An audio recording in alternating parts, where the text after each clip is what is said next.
Anyhow, ladies and gentlemen, we are going to break down GENG versus Bilibili, a series of the ages. You know, I was sitting there thinking, I wish we get to see a rematch of this series.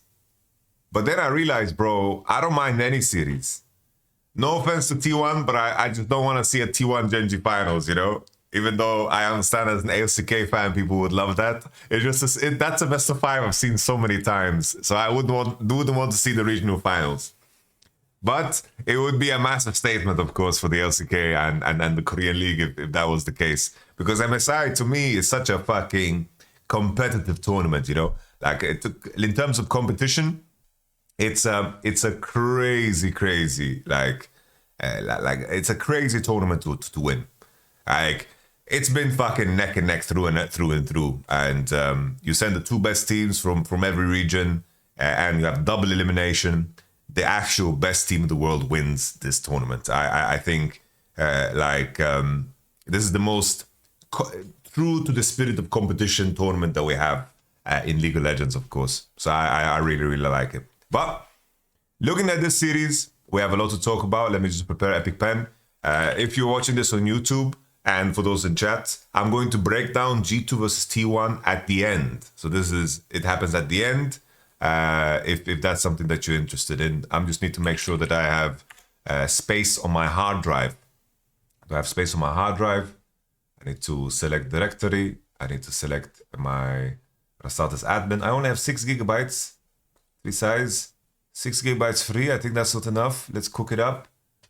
Let's remove some shit. Baldur's Gate is really eating my face, man. This Baldur's Gate is really destroying me here, man. App data, local, packages, Larian Studios. Spotify is also destroying me, bro. Spotify is also just program files. Tree Size is a very nice application that shows you what takes actual space for you. Comment, do I just delete Baldur's Gate? I think I'm deleting Baldur's Gate, bro. Do you want to proceed? See you later, alligator, man. We have to play it safe, son. Alright, Baldur's Gate deleted. Boom. Now, basically, like, Spotify saves stuff to make it more quick. Like, if you have like music favorited, it like saves data files. Tree size. Basically, Tree Size is a free application that shows everything in terms of sizes, because it's very hard to find it through the regular directory, you know. But nevertheless, let's take a look at this series, ladies and gentlemen. Let's fast forward. Let's look at draft. So in the first one,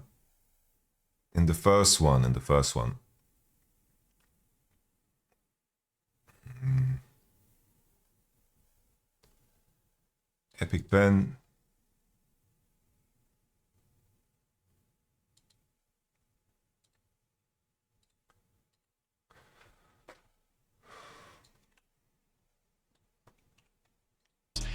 Weather spent on top here. In the smaller case, what we see. So in my breakdown, right? In my breakdown, I talked about Chovy's Orianna, something that he doesn't play, right? It's like they decided to drop 4-5 because they set up the TF with the Jax ban. So Vayne ban, Jax ban is the setup for either TF or Kesante. So basically, the Vayne ban becomes kind of mute the moment they ban Jax here on 3 to set up the TF. I think the idea is that maybe they expect a TF ban because it's a very common 1-2-3 ban. So as a reaction, right, they are they're just banning Jackson 3. So in case TF gets banned on here, then they get Kesante 1-2-3, and then they drop mid. That was their plan. I think that Chovy is a psychopath, you know, like he's always in situations where he's like today he dropped mid in preparation for this tournament. He was sticking to like what we saw from him so far was Corki, Asol, Azir, Talia. You just pick it 1-2-3, lets his team drop. Another layer of what makes Chovy so insane is they can go 4-5 and find effectiveness. Couldn't they ban Jackson 2? If they ban Jackson 2, like maybe there's scenarios where they need this ban. It could be. Maybe there's a scenario where they need this ban, and since they saw Aurelion Sol first ban, There might be scenarios where they need the Jax ban, so they maybe do the throwaway ban. Could be. I'm not so sure why they ordered the bans. Like, it does make sense to ban Jax before. It does make sense. But either way, this is what they did. It's just because they are really, really committing. They want to pick Tia over Kisante 1, 2, 3, and that's it. Anyhow, Kalista gets locked in as an answer into Senna. I do think Senna at this tournament, I think when you pair it together with Nautilus, I like it. That's why I don't like it if Senna Nautilus is open and teams don't first pick Nautilus. Because I think that comes with a lot of risk. I think TK Senna is very fake. I think playing Tahm Kench in a full mage meta is really... I just think it's bad. Like, every mid laner has long range. I think it's not good against the AD pool. Even Keria, the best Tahm Kench in the world, he fucking struggles on TK. So I think that if you can't get Nautilus together with Senna, I think it's a lot weaker. I think Nautilus is a champion, right? He really, really pops off when it comes to, you know, just like in Drake 2, Drake 3, good on swap, good wave clear with E, CC, good against mid laners, good against ADs. Like, Nautilus will find value with the ultimate in every game that he's played. It's just very different from TK, just because you're picking your bot lane so early, right? So they go TF and they give up Ahri. I thought maybe, you know, if you first pick Kalista, something that I was hoping to see from GENG is if they create scenarios where they play Rumble, Flex with Tristana mid. I think this is something that they can cook up, and I think it's something that is underestimated and powerful, especially Keen because he's such a great Rumble. But it seems like in the lane swap meta, people have played less and less Rumble, so there's that. So we have Kalista, Ahri, Ashe on 3. I was thinking that they should pick Vi here and drop, of course, the support prio. But Ashe Kalista is a strong lane, so you kind of pick your poison. And maybe they thought to themselves, you know, Vi, Javan, Sejuani, we have 3. And then our pairing here together with Sejuani is going to be good because we want to play the Camille answer into TF. Bin is a very, very known Camille. He's probably, in my mind, like the best Camille player I have ever seen. My guilty pleasure in the past was to watch fucking Camille. Chovely clearly the best mid right now, no argue. I think no one has... Who has argued against that? At least I've been saying that Chovy is the best player in the world the whole year, and I think also like last year I rated Scout very highly because of what he did for his team. But Chovy was insane last year too. Like, he's been insane for the longest time. Who has actually said that Chovy is not the best player in the world right now? I think that it was true before this series too. Like, everyone's saying Chovy #1. But anyhow, we continue. In regards to the draft, we see the Orianna. You guys know the stories I did with Orianna. It is funny that he did lock it in, and this was the only loss that Chovy had today. His Orianna build was not the greatest. He didn't look giga comfortable. But it is what it is. They go for Viego. Like, even here, right? Like, I thought with the TF, Nautilus, and Senna lock-in that they are looking for Nidalee angles.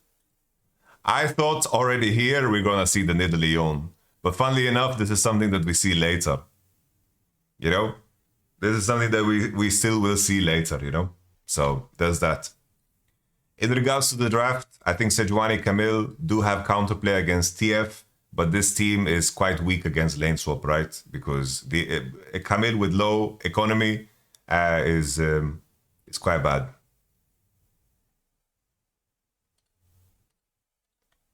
So we continue. He locked in Orianna. Let's take a look at the game. Map split scenario. Camille is trying to fish angles to get XP into bottom side. On is ganking Chovy. Chovy just W's and walks away. Chovy has a lot of VODs on, you know, a lot of VODs that I've watched on solo queue, him playing Orianna. His relationship with Orianna is very strange. It's very, very strange. So Zenji go through. Another detail, right, is that Keen here has no TP. So basically, always when top laners have no TP, the liberty that Ashe has and Sejuani has is very different from TF, because his TF can, this top laner can TP top and catch waves. The Ashe and the Sejuani can gank mid, do whatever the fuck they want. So that's the difference of having TP, right? Because if TF maybe shows on mid, maybe Camille can TP bot and steal waves, right? So lane swap, very good for blue side. I want to highlight as well, this was just a straight up mistake. There's no technology, there's no nothing. This got giga nerfed. All the people that have support item, the penalty applies to everybody. They share a pool of penalty, you know?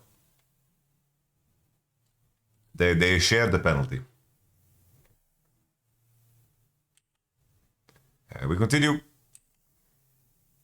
It's like, don't get me wrong, Chovy is still a really fucking good Orianna. He's really, really good Orianna. I think just his itemization was quite bad this game. And I think that, you know, his team really, really fucking, you know, Shun, On, and Elk really, really ran this game, you know? So we continue. Slow push out. This 2v2 looks very favored for Bilibili, but Keen plays this beautifully. Look at his movement here with the ghost. He just ghosts and pieces out, moves away from the angle, jukes it. Even if Bin flashes, then I think that Keen will just be able to flash away. There's no kill. All right. We continue.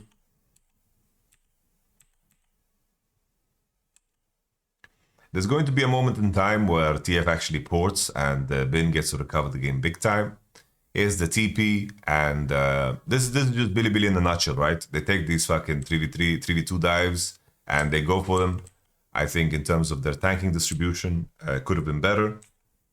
But I think also that in this spot, of course, Lehends needs to play this better. Like, Lehends needs to tank. He needs to fucking tank. He saw the support item, of course, because it was a troll. He needs to just walk on the Seju. He just needs to walk on the Seju. And then he needs to flash on whoever tanks first. Like, he needs to walk on Seju, block the Q, it's very important. And then he needs to flash auto whoever is tanking. That is how he needs to play it. So Bilibili get a dive off, the kill pays, and pays is struggling in the soul department, but you pick Senna to have a Nautilus on your team and have someone that can be nimble in her map openings.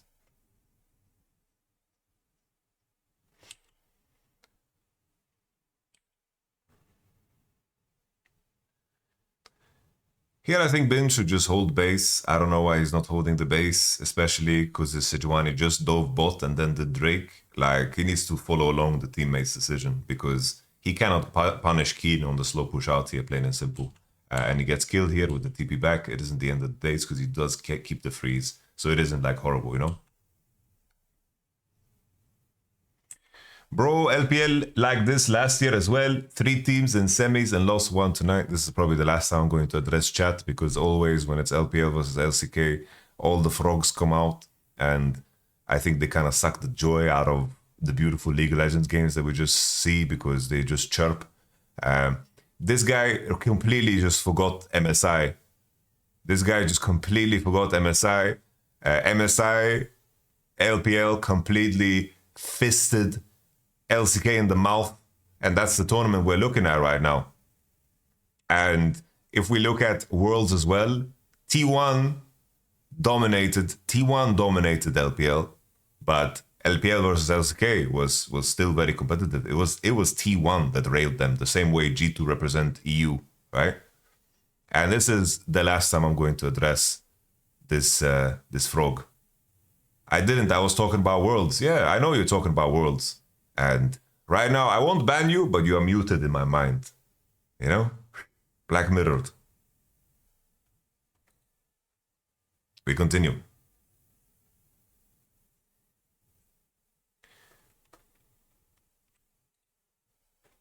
How you doing, Dom?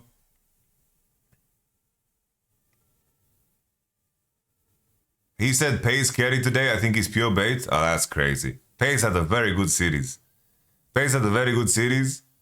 But like, cause there wasn't there wasn't like a problem in the bot lane department. Like Billy did get some swings in the 2v2 on top side sometime and 2v2 on bot, but FaZe was a passenger, you know?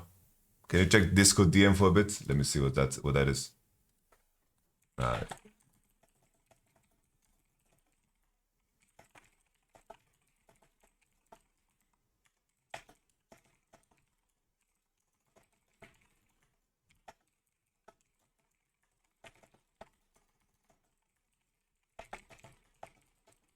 All right. Thank you very much, Backriff. I appreciate that, man. No, for sure. Games were fucking insane. I agree, Dom. I think game number 4 was amazing. I think game 3, I was sad to see the dive from Elk and Shun where they gave triple to Nidalee and having such a bad draft, I think. But game 4 was like amazing. I want to see more of game 4, you know? Okay. But I guess this is the Billy that we love, right? They fucking dive in 3v3 scenarios and they rock and roll. Like, this is the part of the game. I think here, Chovy didn't need to participate, right? Chovy was hovering to match the Ahri, but I don't think it was necessary. I don't think this was necessarily a good play, honestly. Here in this spot, sure, you can argue that Sejuani being topside means that they can pressure dive on Keen because he has no flash. So maybe that's the angle. I guess that's fine, right? I think that's perfectly fine. And the main question here is if this TF port makes sense. Because here Camille gets a lot of blatings. I guess it does make sense, right? I'm looking at it again. When I watched this real time, I thought that this was bad from Keen, but Keen would just get dove top. So I do think it makes a lot of sense. Like Canyon is defending the stacked wave on bot because Ahri is hovering and they don't know Sejuani position because Sejuani could come through try because they have no vision. So I think that Genji played this really fucking good. I think that Keen actually solves a big problem for them here. Because Keen can get dove top, so he has to go here. And Canyon's already hovering. Like, this is very important. Like, what Bin gets here, and what Shun gets here, they would have gotten no matter what. They would have gotten no matter what. So, if you think about it through the lens of that TF would just get dove here, then this trade is giga good for Genji. But if you think about it only in the aspect of they got 2 kills and a bouncing wave, and then, of course, Bin gets platings and gets to recover bot, then it's a different fucking value structure, right? But Canyon needs to be bot because Sejuani is in fog of war. Sejuani can be on the dive bot together with Ahri, and top can get dove. So Canyon doesn't have a good play. So by removing himself from top lane, he saves the whole game. Like, this is really good. Additionally, the swap with Nautilus into Senna top is super nice too, because the no summoner Keen for him to stay on both sides removes him from the Camille Sejuani as well. And this is a big strength of Genji, right? Their lane assignment process is just so clever. It's very nice. Chovy's no vision, walking on the wave. He knew the Shun could undermine him here. Loses his flash for Sejuani ult. TF is into bot, Knight matches. And this lane assignment is very comfortable for Genji, I would say. Very comfortable. Here, additionally, Billy, they are doing this objective, but they have no intention to fight. Knight, like, I think when it comes to the Void Grubs, all you kind of want to do is just invite situations where the enemy hard contests. But since Ahri is on bot and hitting, I don't think you need to TP with Ahri and Seville send it here. I don't think it's necessary. Maybe you could argue that there's a fight angle here where 5v5 they just straight up win. But I think that baiting enemy to go 4 into this space when they have no top wave and Ahri can hit platings for free and push next deep, that's also a win. So it's just a question of flavor and choice, you know? I think that's good. Do you think that Owner can play carry like Canyon can? No. Owner is a specialist. Like, I think Owner in teamfights and on objectives is one of the best players. But I think Owner in terms of pathing, I have never been like giga impressed with like Owner's pathing. Unless it comes down to like playing like maybe like tank games or like Poppy games or Sejuani games where he like covers the map, like covers the dives really well. Like, that's what I associate Owner with, you know? I feel like Owner is that type of jungler that wants to play like 1-2-3, 1-2-3, you know, the same champions over and over again. I don't see him as a Canyon that can cook up like the counter on 5. Like Owner always is sticking to 3 champions in rotation. Like right now it's like Xin Zhao, Sejuani, Poppy, let's say, right? I'm just, you know. But when Owner is on objectives, he's one of the best players ever, like on objectives. Javan, he also plays, right? I don't see him to. I would never imagine that he would like drop a Nidalee or fucking Kindred or some shit. Here I was thinking that if Bin had TP, that he would just match the TP of Orianna here on the bot wave, right? But there's none. Mercs for Mercs.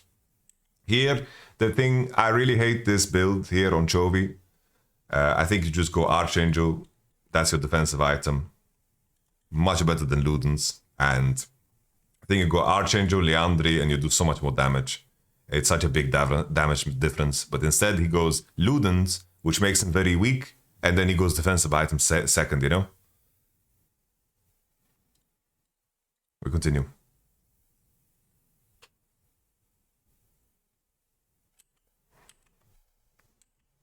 We move on. So this Drake fight, I'm looking at the items, right? We have Opportunity, we have Trinity Force, no Malignance yet for Ahri, but there's no Mythic either on Orianna. I think that here, to my surprise, I feel like Bilibili were a little bit too timid here. Especially because TF ulted so early and Knight is catching a wave. In my mind here, I thought that they're going to look to slam and rock and roll. I don't know if this is choice because there's no Malignance, but this to me looks like a fight that Bilibili should win. Especially with the composition, you know, stacking Drakes is super important. And the enemy is like overcommitting on this situation. Orianna has no sums, they have full sums. Camille is here. And then Ahri eventually TPs. I think that they could have played this situation much better, you know?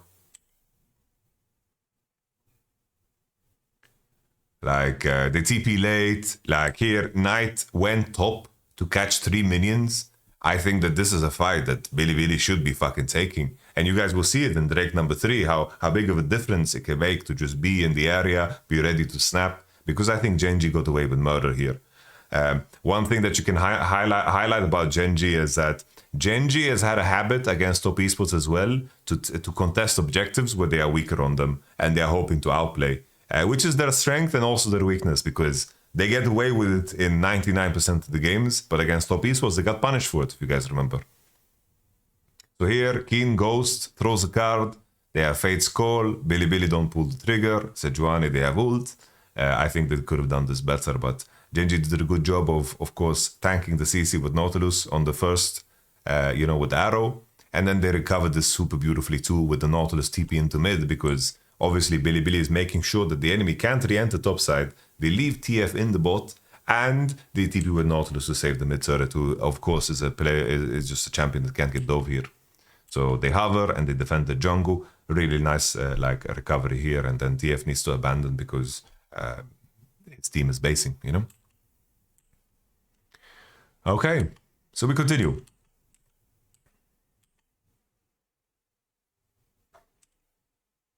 Yeah, I was wondering if Camille here, like basically Chovy has no flash here. I'm wondering in this spot if there is more to be done here because they are collapsing and TF ult and TF and Viego are showing on the bot wave. I wonder if in this spot there's more to be done because Camille has E and ult. The main issue here is the plant. Like Chovy is going to the plant and he could probably cancel the Camille ult, right? Maybe there's something that you can do here to you know, to do more here. But I continue. The plant might fuck up the Camille ult. It could be close, you know? Could be close.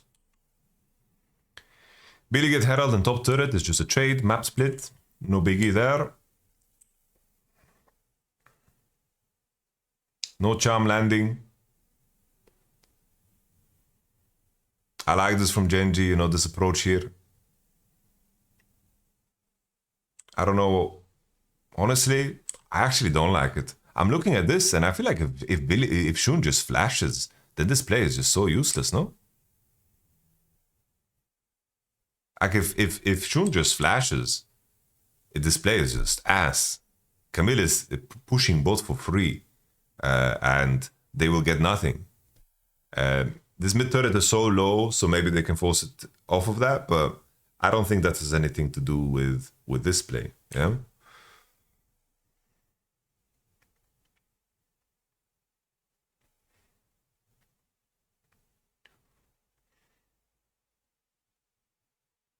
Isn't taking flash useful anyway? Not really. It's like there's such a big investment. There are 5 people on the mid wave, no one's farming top and use TF port. It's a big investment for a Sejuani flash. But Shun flashes anyway, and he does it just too late. Like, wait, what happens with this flash? Is it just visual bug? Ugh. Ugh. He just flashes into the wall. Oh, there you go. Brother flashed into the wall.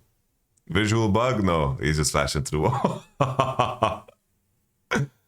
All right. So we fast forward to the Drake, and we're gonna see, like we're gonna have a highlight of what happened. Here, TF has no rapid fire cannon, and red side is much stronger. They take position, they take space. I like the base here from Ashe. Ashe walks in with a tempo swing, puts ward because he spots a Nautilus pushing out bot, puts wards deep, refreshes wards before the fight, gets the base off. All the vision, they are going to play on it.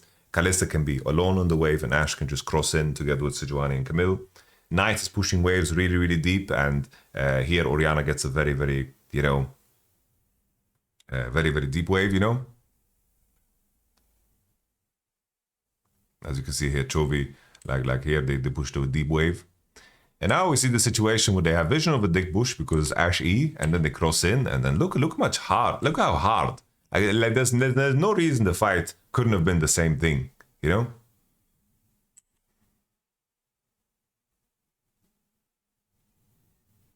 There's no reason it couldn't have been the same thing. But here, nobody tanks the arrow here for Chovy. He also gets arrowed in the forehead, plain and simple. I think Lehends needs to be the one to eat these arrows always. He gets arrowed, and of course there's no fight. And this spot, the enemy can just chase them forever. I think they can chase them so much more. You can see here, Knight, he actually face plants. Look at Knight face planting here. Look at that. He just straight up face plants. You don't see shit like that in real time. But he just fucking ults into the wall.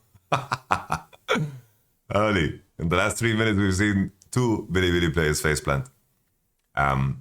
Here they should chase, of course. They have RA resets, they have Ashe, they have approach velocity, Camille, easiest chase of their life.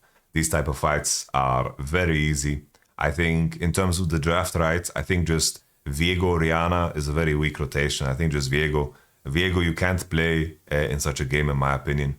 I think that Bilibili have like stronger early game, and then how they fight around objectives and the scaling of the Camille on 5. I think that this is a game where Bilibili can win side and they are much stronger on objectives. I think that Bilibili's draft is like gorgeous in this game. Really, really nice. And now, of course, the game is giga favorite for Bilibili. The gold is all in the right pockets. Ari is fed, Camille is fed, which translates to side pressure. The TP of Bin. After Knight was in the bush, they force on him. They know he has flash. Chovy is matching too. Even in this spot, right, Bilibili didn't need to do this. Like looking at this is actually not a good play. It's like Camille can just push bot for free. This is kind of a bad play. Like, keep in mind, like Chovy, like Camille is pushing bot for free, and they're forcing, and somehow it becomes 1-for-1. Like the key detail is only that Keen uses flash. He uses flash, and I think they really didn't expect Chovy to be here so close.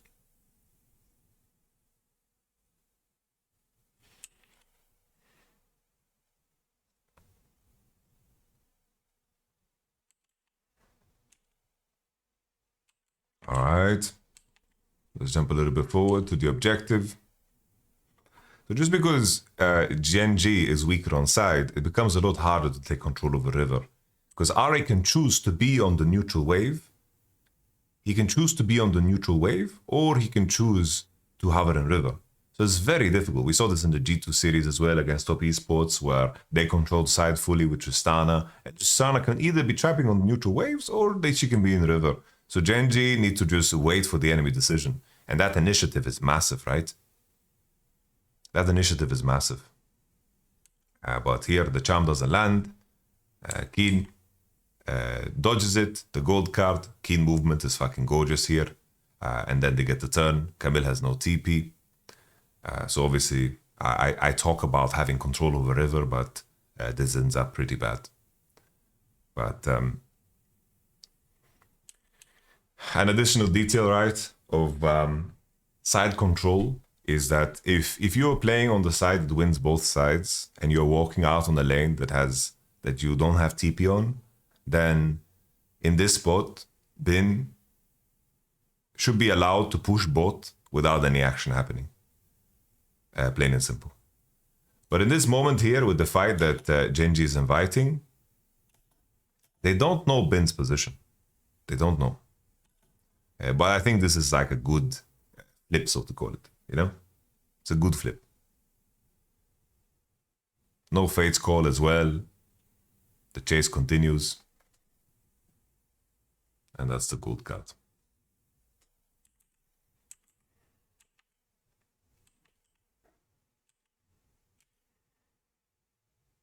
I don't remember this fight.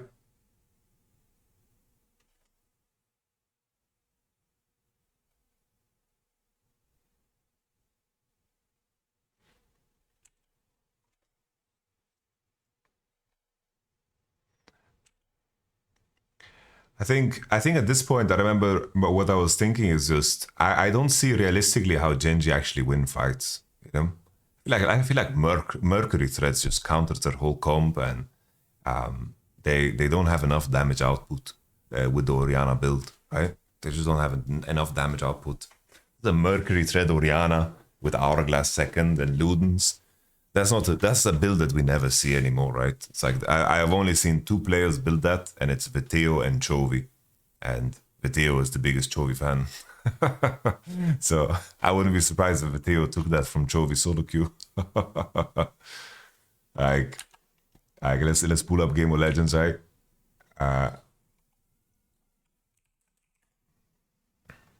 Like Orianna, like everyone is buying Archangel, right? Everybody. Look at that. Archangel. Oh, Chovy. Archangel is so OP. And then you can skip defensive item, go into Leandri, Horizon Focus.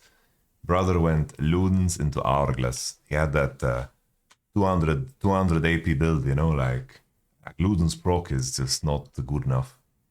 Nevertheless, it's like I just view it through the lens of Bin. He's too core with Mercs. I think if he goes in and they kill Viego, I don't see how they have any damage output, you know, to do anything. I feel like these fights are just so easy.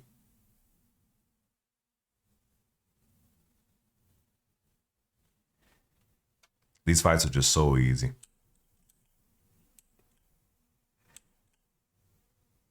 Why do you think he went that build instead of the normal one? I'm not sure. Like I feel like it seems to me like I pointed it out. Like Chovy's relationship with Orianna is very strange. I talked about this in my breakdown too. Like his relationship with Orianna is very strange because if you look at his Orianna games that he played back in the olden days.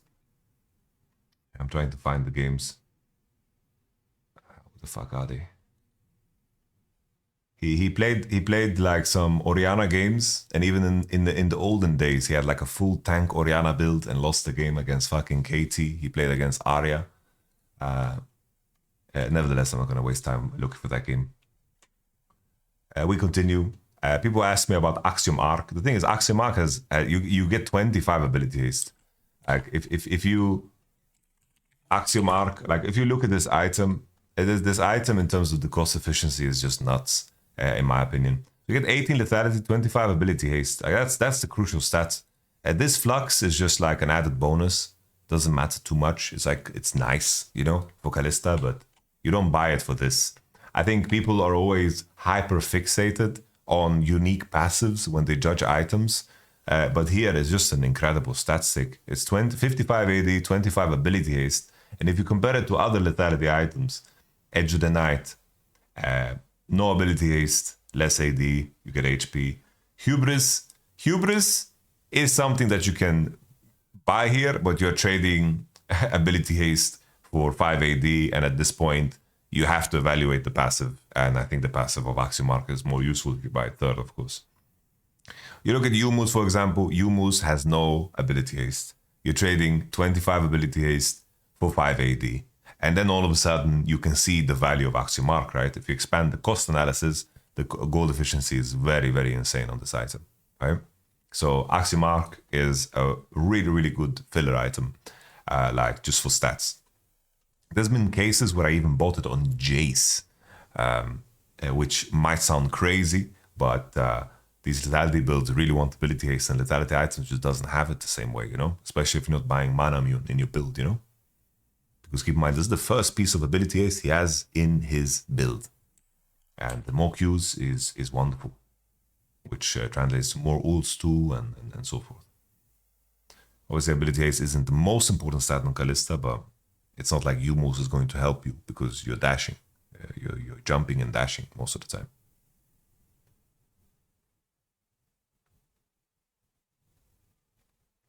Even in this situation, I think that you can't ask for a more favorable fight for GENG.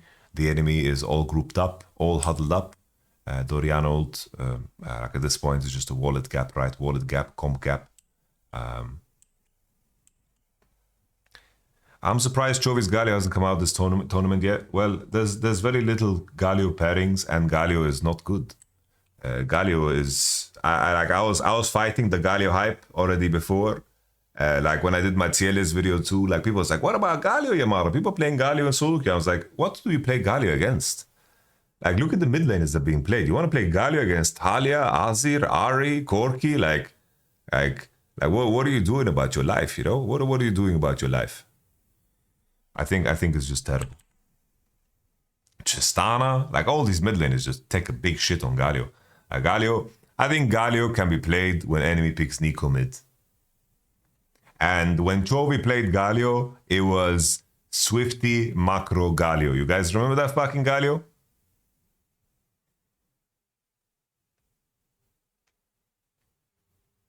Why nobody plays Kassadin? He doesn't contribute much until he's level 11. And I think right now it's very important to curve out well. Because the difference between, for example, Kassadin and Corki is that Corki at least has package. So there's moments you can rally around, and I think Kassadin is just a little bit too slow. Are there games where Kassadin could be played? Yes. But not enough games for people to think is worth to invest time into. Because even like picking Kassadin against Aurelion Sol, bro, Aurelion Sol buys so much HP and he can just buy one null magic mantle and not give a shit about you. And all these champions, if they get perfect CS, they're also really fucking OP, you know? I think just not being a mid laner for fucking all the way up until level 11. Oh, it's like Corki has been good into Galio always. It's been like a denial because you can just W his all in and you can't get ganked. It's like a big part of Corki being useful and it being picked into Azir. It's a poke champ, which is nice, but the most important reason is that he can W when Azir eats and he can dodge the gank. The same way Gragas was an answer into Azir, the same way LeBlanc was an answer into Azir, and the same way Gragas was an answer into Azir. All of these champions have counterplay against the shuffle. That's the main thing why they are answers. That's the main thing why they are answers.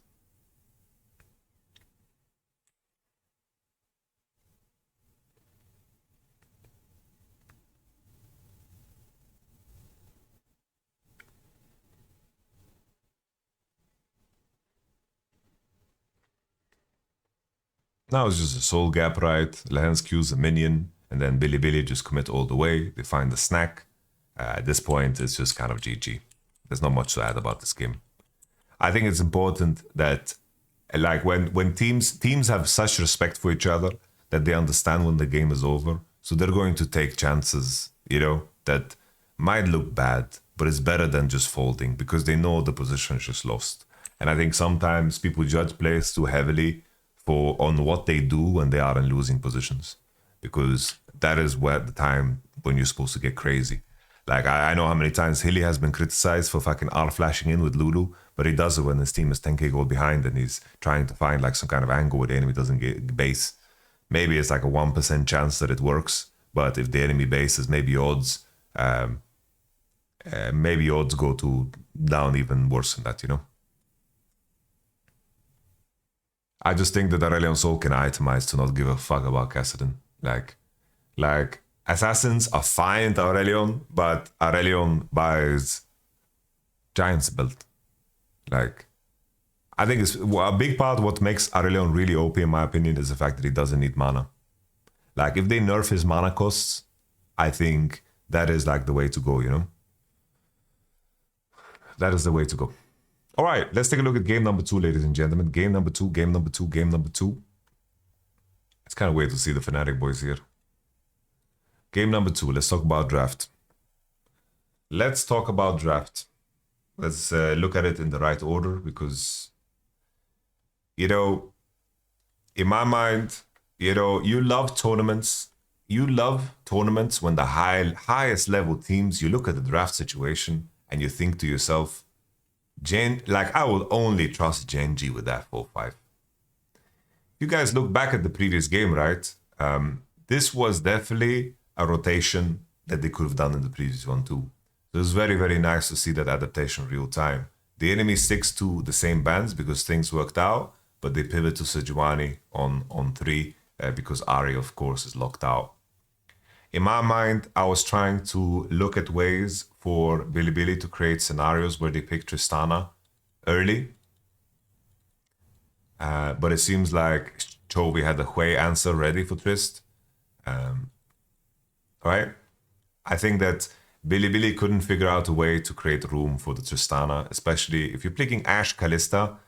It's kind of awkward, right? To pick Ashe, Kalista, Tristana, 1, 2, 3.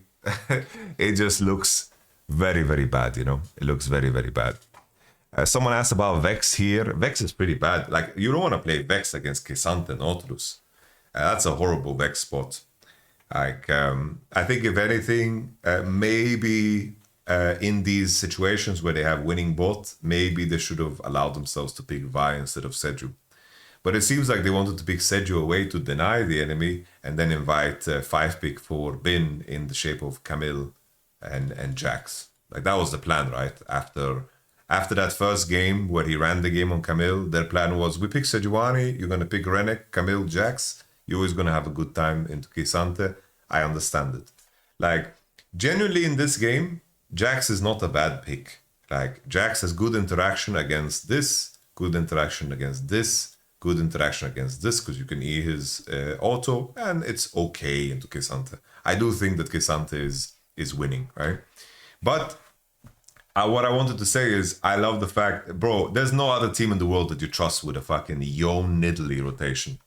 It works out super, super well because with Nidalee, you just want something that is AD mid, and also Nidalee into Sejuani is a very, very good pick, you know? The main issue for Bin is that if Jax was OP, then he would never get Jax spots like this. It's like, Jax is good here, but that doesn't mean that Jax is good in general. Like, if this was Divine Sunderer Jax with Black Cleaver Hourglass, then he can completely 1v9 this game, but then Bin would never get it. Then it would be banned 1, 2, 3, right? It would be banned 1, 2, 3. So, in a would occur, should have situation, Bin would never get Jax. Never, never, never, never. So, I think the key thing that surprised, I believe, Bilibili is just the fact that they see the Yon, right? They banned Tristana, which I think is a good ban, because I was thinking about Tristana and Nidalee here in the 4-5, but Yon Nidalee is also fucking good. And I'm thinking, you know, most of the time, most players wouldn't want to play Yon into Orianna. But obviously, this guy is very special, you know? Very, very, very fucking special. I was also surprised by the Vayne ban, if I'm going to be perfectly honest, especially in case we get Nautilus. But I think the main thing for me, right, what I don't like is when it comes to the Senna cases, I think teams should just first pick Nautilus.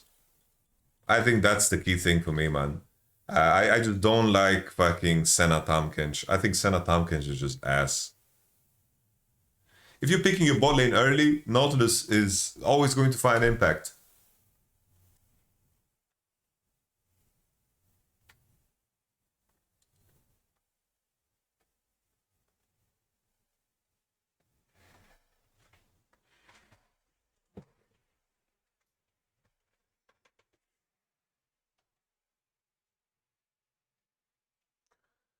So in regards to this game, you know, I would say without nameplates. Without nameplates, I would prefer red side without nameplates.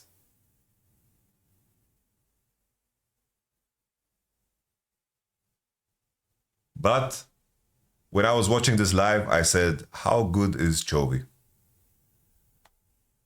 If Yon goes even and he does well in the game, then this draft is a dream draft for Nidalee. Dream draft. So this is very GENG specific, man. Very GENG specific. With a bit of a test, game 2. Sorry for the loud sound. Chovy has a history of going even in every bad matchup somehow. Chovy is just the best laner to ever touch the game. There is no other way to put it. Just the best laner to ever touch the game.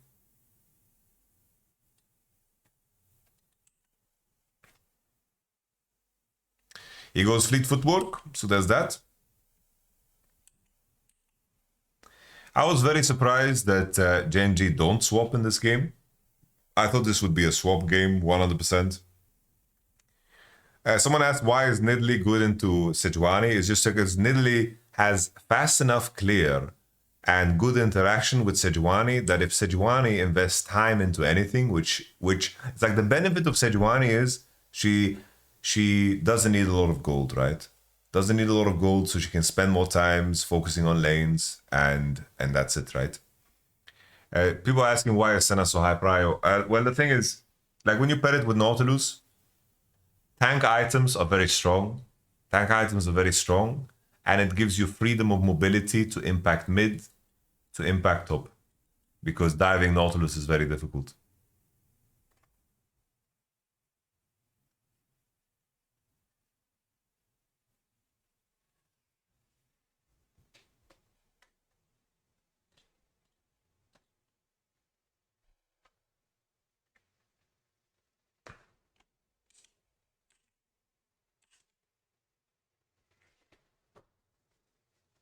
I wouldn't want to pick Senna over Kalista or Varus. I feel like Kalista and Varus are good into Senna. Like I am in agreement. I'm just telling you the point of view, you know. I do think that Kalista Varus side is good. I think that people are a little bit too harsh on Knight in this series. A little bit too harsh. I think that people are looking at very arbitrary things and are pointing that out as, oh, look at the CSD or whatever the fuck. I think there were important things that Knight did that was mistakes. But if people look at that Vex game and say, wow, look how Chovy is so far ahead in CS, I think that you are not really being fair in your adjustment about the game, you know? Like if you play a certain way and you have certain expectations, you know, like you need to look at it for what it is, you know. Chovy for sure played better than Knight. I thought Chovy is the best player in the world coming into the series, but I think going to the point where people say, "Wow, Knight is so fucking bad," whatever, like that's crazy talk. That's crazy talk. I mean, Faker been getting that the whole MSI. Well, Faker, to be fair, he ran it down one game against Team Liquid. Borderline solo lost the game. Got solo killed by Caps over and over again. Got solo killed by Knight. There was that was like that's not the same as fucking what Knight's been doing, because Knight ran the whole series against T1. So it's not the same. Like you can't put Faker and Knight conversation in the same category. You know, Faker objectively has had a bad tournament. Chovy, you know, he's even CS. Like even here, bro. Look, this is Chovy. This is Chovy in a nutshell. Look at this cannon minion. It looks like he's about to fucking kill himself over it. And he survives because he's playing off of the phase heal. How crazy is that, man?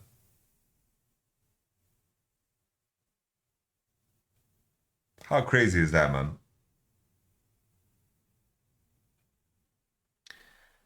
This was also quite disappointing because it's like Sejuani, I just want to take a look here. Sejuani, after invading the red, gets the smite, Cosmic Insight Gap, gets the smite, pushes them out, Ash Prio, Ash Gap, right? So in this spot here, Sejuani, I'm not sure what she's wasting time on. Because Nidalee managed to get level 3 and gets the gank. I don't know how Own can fall for this, you know. I think this is weird. Like Own giving a freebie hit to Nidalee is not good, man. That's very, very bad. This game as well, like you guys talk about Knight, but I think this game just comes down to fucking them 3v3 diving bot and giving triple kill. As silly as it might sound, I think that decided the whole game. That decided the whole game, which is going to come up very soon. Sejuani is going to recover gank here. Lehends is just trying to crash the wave, which is very greedy as Bami Cinder. He doesn't expect Sejuani to be here, but I think if Nidalee is invading golems, either you wait for the enemy jungle to see it, because Nautilus doesn't need to base. Like, the fact that On is freezing this doesn't matter. It really doesn't matter. Here, off of this, Nidalee gets golems and also raptors. But I think that Canyon had enough pace based off of Sejuani information with the 16 CS over the red and then losing the crab. He has enough pace to secure this either way.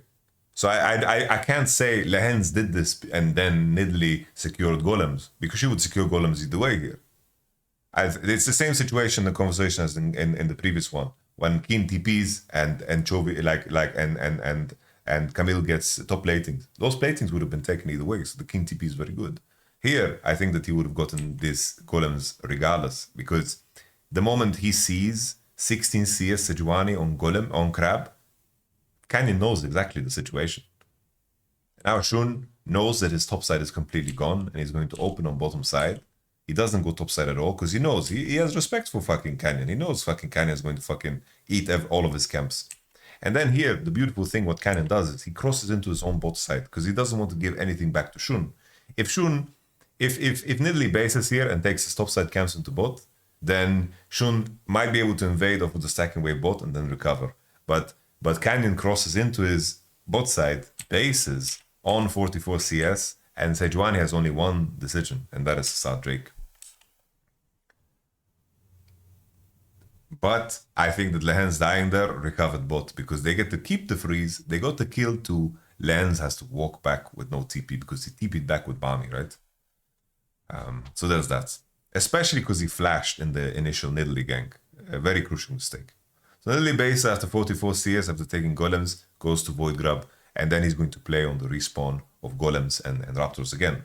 It's way more important to take the enemy camps than your own, of course. Because it counts as 2 advantage, right? It's like if we have points, I have 5 points, you have 5 points. If I take 1 point away from you, the difference is 2. Very simple. I don't know why I felt the need to explain that, but you get it. So, very classic move. Walk away with your Senna. We saw Rogue do this, right? Rogue did this against Casey, if you guys remember. Very standard move. Stay with Lehends under the turret. They can't dive him. They can only kill pace on the dive. So they walk away.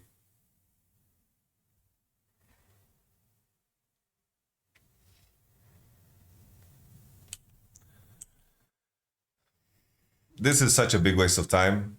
Like, looking for this dive, I think Billy overdid it. I don't know if they feel like time pressured. Like, why do they feel so pressured to set this dive up? Because here, he should do crab and then cross through mid and maybe contest his topside camps. He's giving everything to this Nidalee. This Nidalee now crosses into red. He spotted Sejuani. Now he loses his red. I think that Nidalee could take his golems too if he wanted to, but he went to the chickens instead because he thinks that he has enough time to do so. But Canyon walks away. He could have taken the golems, you know? He could have taken the golems. I think that here you match with Sejuani. You take the crab, you cross through mid, you go into top side, you fight for these camps, because Cannon's not going to reach level 6 unless he takes that red from you, you know? I just don't think it's good. So Shun gets his golems, he manages to reach level 6. That's the funny thing about jungle, right? It's like, in theory, this guy got a kill, he got a Drake, right? And then Canyon is 80% XP ahead. But right now, they're both level 6. And in terms of power, that's why we see people play fucking tank jungle every fucking game. Because right now, you could even argue that Sejuani is way more useful than Nidalee. And that's the game of League of Legends that we play. And that's why in 99.9% you see Sejuani jungle and fucking these boring ass champs. Because somebody like Nidalee is insanely fragile, while Sejuani can give up 50 camps and still be giga useful. Welcome to the League of Draven.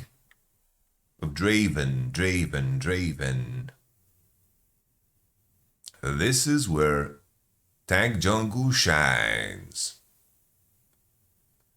Alright.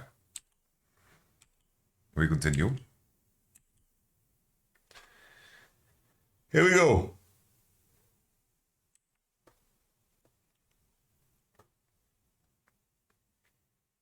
Genji. Draven. Not Draven. This is all to lose. As sad as it sounds, Billy lose the whole game here. The only consolation prize here is the fact that Nautilus gets 2 kills. But Billy straight up lose the whole game here. The other situations were acceptable mistakes, but this is psychotic, right? They go for pace, he has cleanse, Nautilus is here, Nidalee is opening on bot. Here, imagine if Nidalee got the skill, but fucking Lehends bonks him. And then Lehends bonks this guy too. And, and they're like, for the love of God, bro, Lehends was about to fucking take this one too.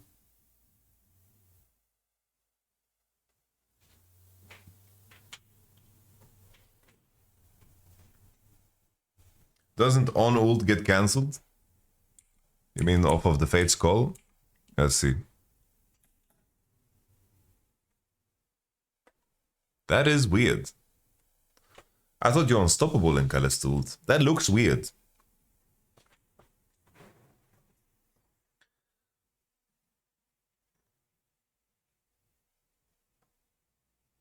Guys, we're talking about Kalista ult. Like,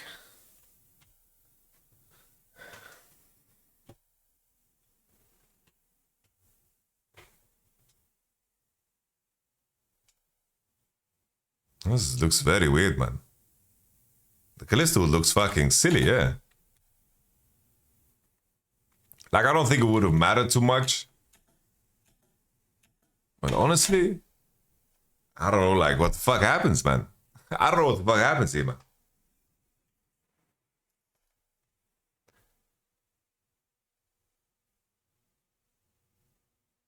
Is it just visually bugged? Does he hit Senna or not? Like, what happens? Does Senna get CC'd? But she's airborne. What happens? She's airborne.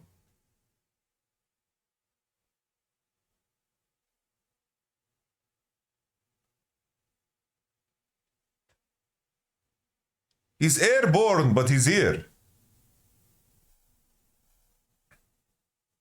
Nah, this is bugged. Either visual bug or just in-game bug. Whatever, we continue. That's fucking weird. Good call out. Not good, Jack. You're unstoppable. You're unstoppable. This is bugged as fuck, man.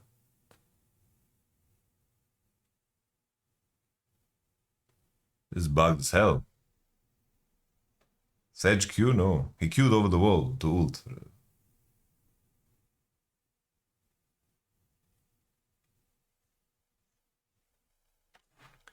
Guys, you're all welcome to add commentary, but I don't get sometimes people just want to contribute when they don't know. It's the equivalent of, have you tried turning it off and on again? It's like, yeah, I've been trying to solve my problem for 2 years. And I didn't try turning it on and off again.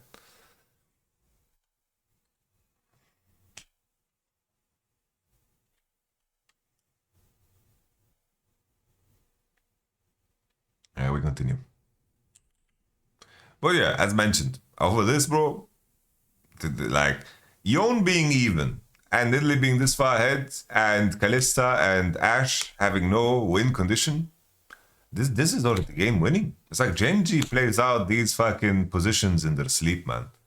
And then keep in mind, even though they pick Jax on 5, K'Sante wins against Jax. It's not the same. There's no Divine Thunder swing. Jax is just a dogshit champion in comparison to what it was last year. Even though Jax E has a lot of value this game, it's not the same, you know? TS better than Bilibili? No, they're not. Genji played better today than they did against Top Esports, for sure. And I think the result of the series, like, you can't read into the scoreline that much. It's like, yeah, this dive was terrible. And I hate to see a dive bot ruin what could potentially be such a beautiful game, you know? But let's take a look. It's like, Yon after TPing bot on the play to kill, of course, Kalista is super, super big. Keen gets punished because he wants to crash his wave. And then Yon taking over bot is super, super nice.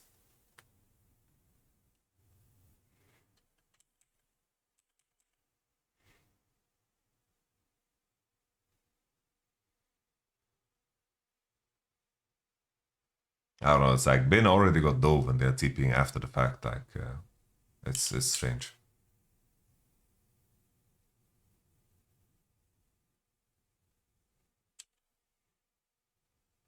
Not sure if Knight needs to flash.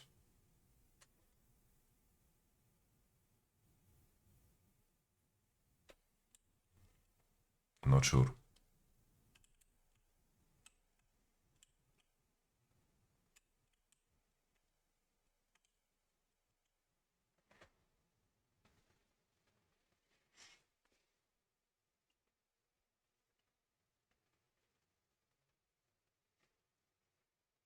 I would just be worried that fucking K'Sante gets E and then that's done. Here as well, I don't know how Bilibili view the situation and think this is fightable.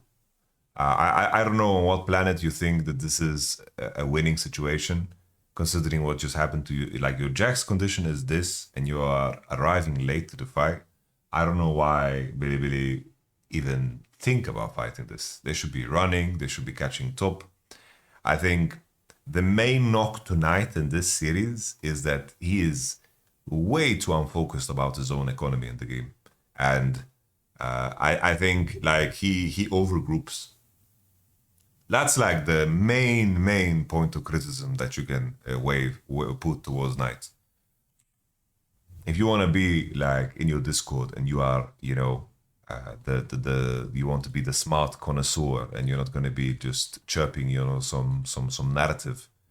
Knight manages his economy very poorly because looking for this fight is terrible. Like, you could rush top. Look how much minions they're losing top, bro. Look at all those minions. The filet mignons. Straight in the trash. Straight in the trash, guys. Very sad.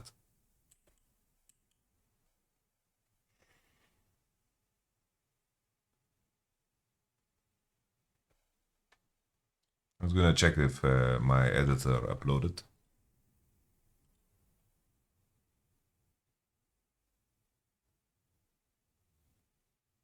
All right.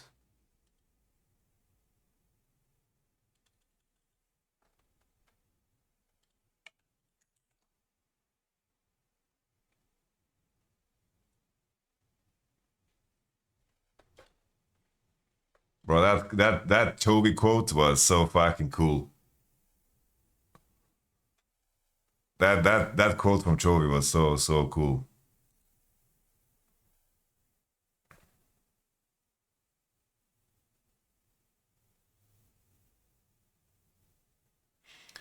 No, obviously, like the decision between fighting and farming is a nuanced one always. It's a very nuanced decision. It's not as simple as, oh, this guy is farming always, or this guy is fucking overgrouping always. It's very nuanced. It's very nuanced. But here Knight lost a lot of CS for no reason, and all of a sudden you see the Chovy fucking pieces out, you know? He just pieces out economically. And if you do that against Yon, bro, oh, Chovy's gonna have a good time. He went Blade King into Shield Bow. This guy has depth, man.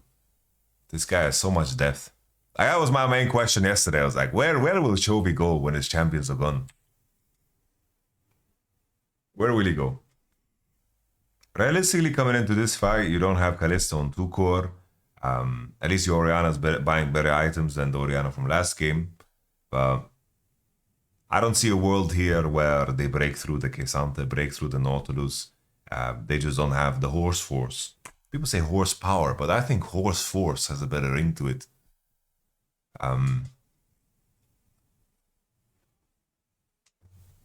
Horse force sounds better, doesn't it? Let's continue. Let's move forward. Was there any highlight? Are there any highlights?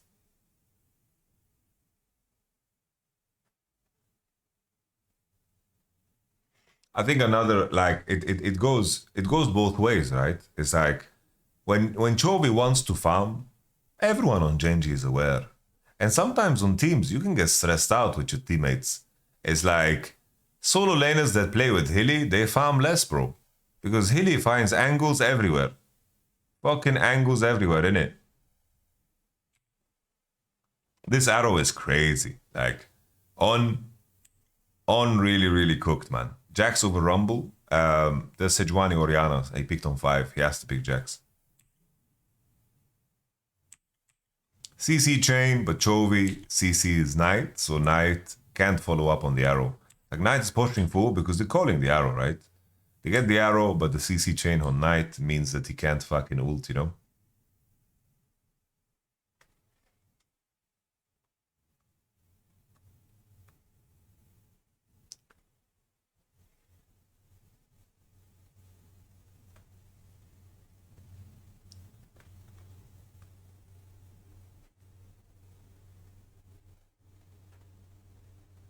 Chovy literally fucking saves his boy, but I don't think it was intentional.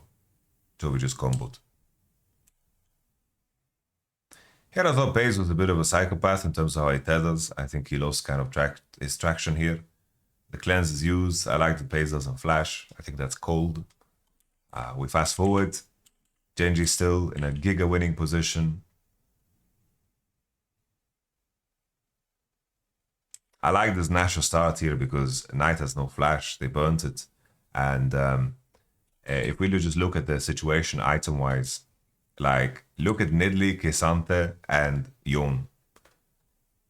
It's very important. Like, we talked about economy, right? But there's a point in time where you should stop farming. And if you look at this moment in time, trading farm right now is not a good idea. They have fucking big item advantage here on these boys. And Kalista didn't finish Terminus yet. No item finish here. Look how 2 core on Nautilus, right? Look how strong they are. And Genji is fucking swinging. They are forcing Nash. And I love this. Genji, so disciplined. You give a triple like that against a team like Genji, bro, they're gonna fucking hammer it home on you, man. Complete fucking control. But it stems from big gold advantage here. I like that a lot, man. Genji fucking hit Nash. Knight is hitting a fucking trap and then Chovy goes. I don't think that Lehends needs to go because this is just a solo kill, right? But Lehends wants to back up his boy. Back up his boy and then the flank of the naughty Baba. You got Chovy jumping in. Vintage Chovy. Oi, oi, oi. Chovy on fucking Yon.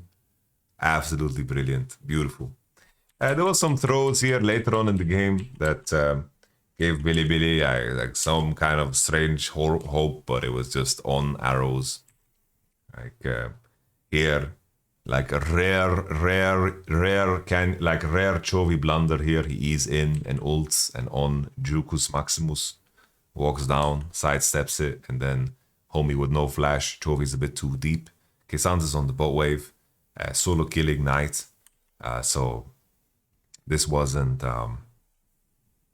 This wasn't good.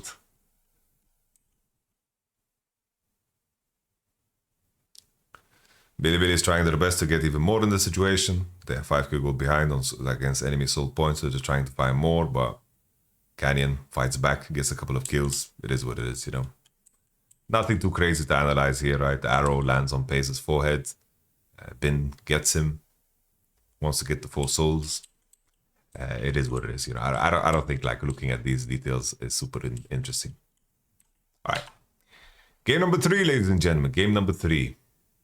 I thought game number 3, while game 1 and 2, like especially game 1, I think that like Bilibili had a better draft and they played really good. And this Bilibili completely overcooked, man. This was such a fucking horrible draft. Like, you know, when I see drafts like this, I want to coach again. This was such a horrible draft. Because the main thing, again, right, it's like, this should be Nautilus. This should genuinely just be Nautilus. Like Nautilus is such an important part of this combo, man.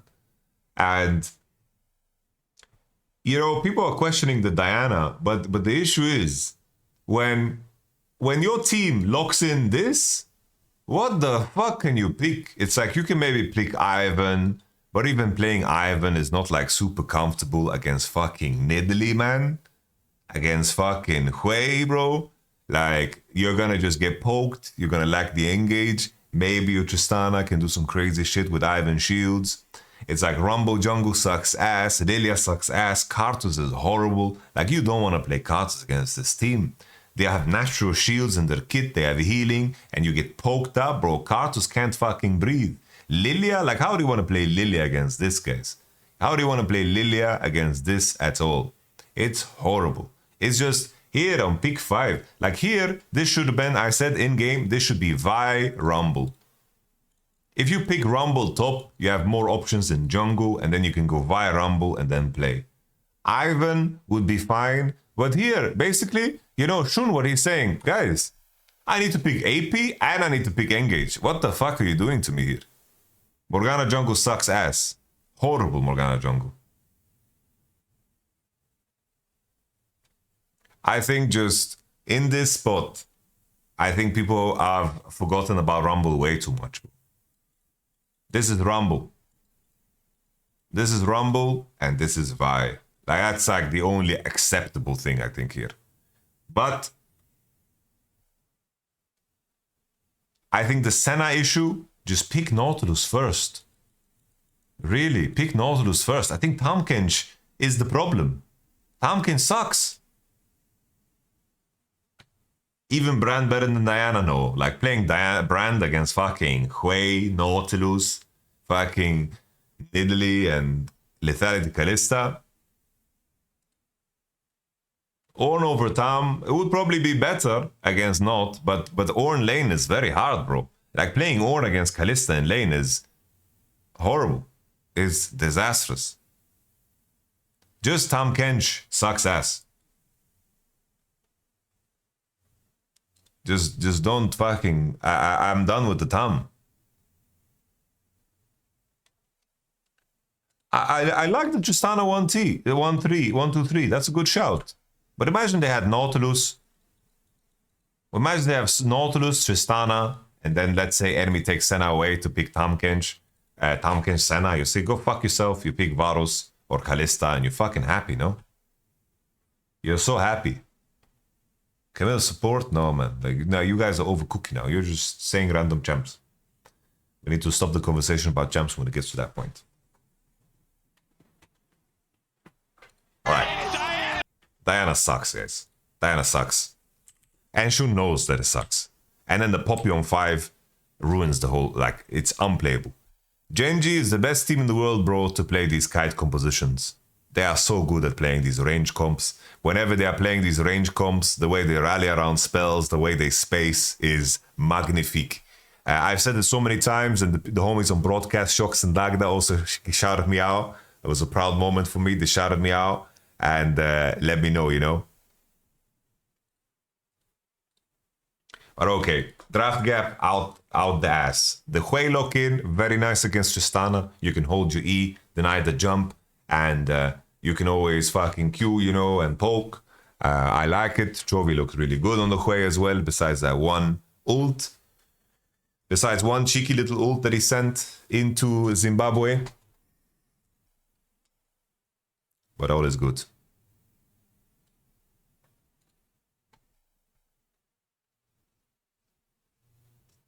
GENG invade to spot and gain as much information as possible. I think that this was a cheeky move from Shun, but I don't like that Shun went into his topside jungle after. I think that he should cross and defend, but he just took a full clear without golems. And I think that Canyon reacted well to his chickens not being there, you know? His chickens not being there, going straight here. I think that Diana... the weird thing is, like, I don't know if Diana, if she does Raptor, Red, Raptor, maybe she's level 2 on the Red, unless she takes XP mid and shows a position, then her level 3 invade could always be gone, you know? So I'm not so sure. Like, maybe Diana's quick enough to do, like, Raptor, Red, Gromp into Raptor Defend. I think maybe that's the move. I just don't know. Like, let's see when he's done with his Gromp, Nidalee is already done with Raptors, and you're face checking, so that doesn't work. So maybe Shun just doesn't have options. It's like his Gromp was finished and he's not on time for the Raptor, and then he's face checking a Nidalee. So maybe there's just nothing to do. Maybe there's just nothing to do for here.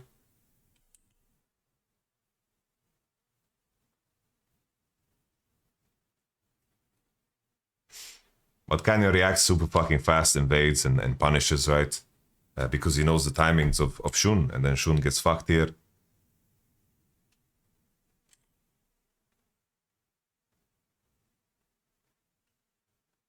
So Canyon reacts instant. Like, look at Canyon. Canyon here, he Qs. Instant.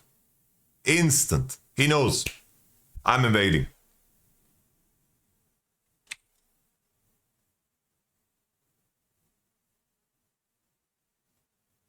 Diana was fucking awful. Like, this was such a big draft gap. I think Bilibili have nothing to do in this game. No joke. That's why, like, Genji Fan Square played a lot better today, but I think game 2 and 3 were such dry victories that I am very disappointed with Bilibili in those two matches, you know? Very disappointed.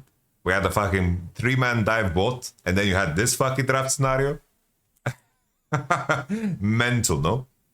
They took Nidalee away there because, like, basically, if they didn't want to pick Nidalee on 4, they would just ban Nidalee, because Shun plays Nidalee, right? You guys remember the draft? They take Nidalee away. They're like, yo, we have a poke composition against Tahm-Kench. Tahm-Kench, Senna. We have Hui Nidalee. We're going to poke them and harass them. Really nice.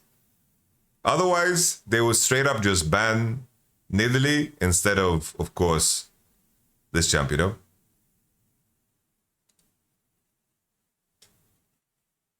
Diana was atrocious. So, okay. Canyon wins the situation, pushes him out. He's on both sides as well. On already has no sums. They're playing the weaker matchup, of course, against Nautilus and Kalista. And now Canyon comes in. He gets the hook. I don't know what Elk is doing here. Like, he's getting dry hooked, man. Hello, Azil from Kadril. Honestly, Azil is a handsome man. I take that as a compliment. Honestly, I have a good head shape. I was just surprised when people asked if I'm turkeying it up, bro. This is au naturel, man. This is natural. I believe that hair genetics come from your grandfather's side, on your mother's side, and he had hair through and through, man. Thank you very much, Grabs. Appreciate that.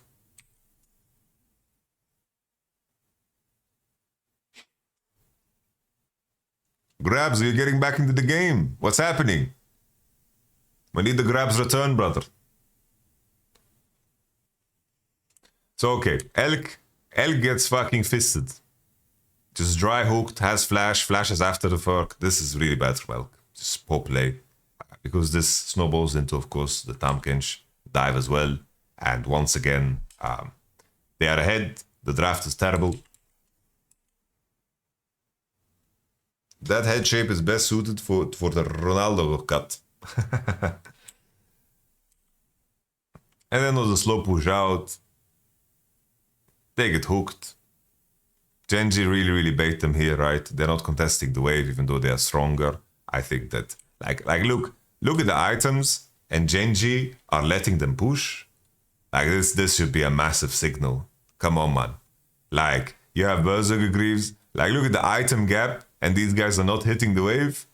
Come on, man. Nidalee just comes to collect. On shouldn't get hooked here ever. Like, this is just poor play from On and Elk, I think. Come on, these guys are not contesting the wave with this item gap. Are you crazy? Are you crazy, mate? Then he just gets dry hooked like that into kill. That is all she wrote, guys. That is literally all she wrote.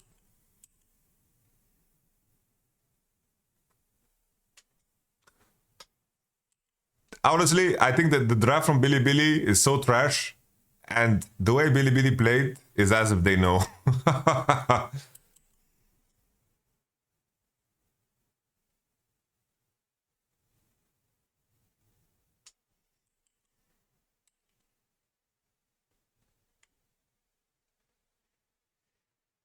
Nice movement from Elk, but it's not enough. The hook lands, no flash from before. Diana is just farming her camps. Like, what should he do? The entire tourney, though, Elk and On are playing like junglers are fake news. Yeah, you know, Elk, On, and Shun, they really remind me of what Bippo, Hilly, and fucking Upset was. Like, like Elk and On play like jungle doesn't exist. It's more like they play like their junglers always bot. They play like every fight is 3v3 and that they are winning. That's what they are. And to be fair, most games that's the truth, right? But it's just fucking Whippo, Hilly, and Upset. It's fucking psychos.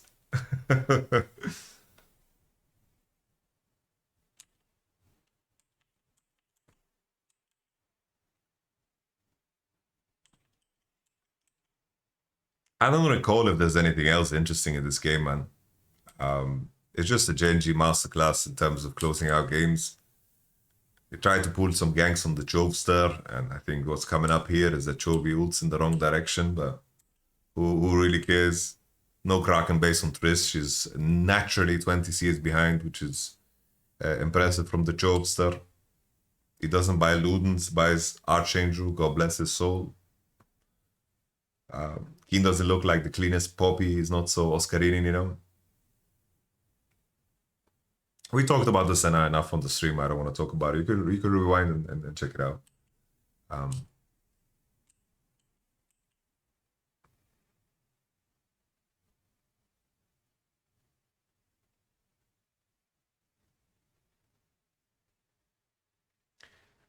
What we can note, just looking at this sequence is Diana.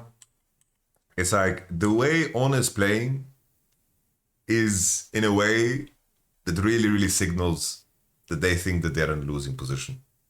So he's inviting like every fight that they can take. Just looking at what On's decision is here.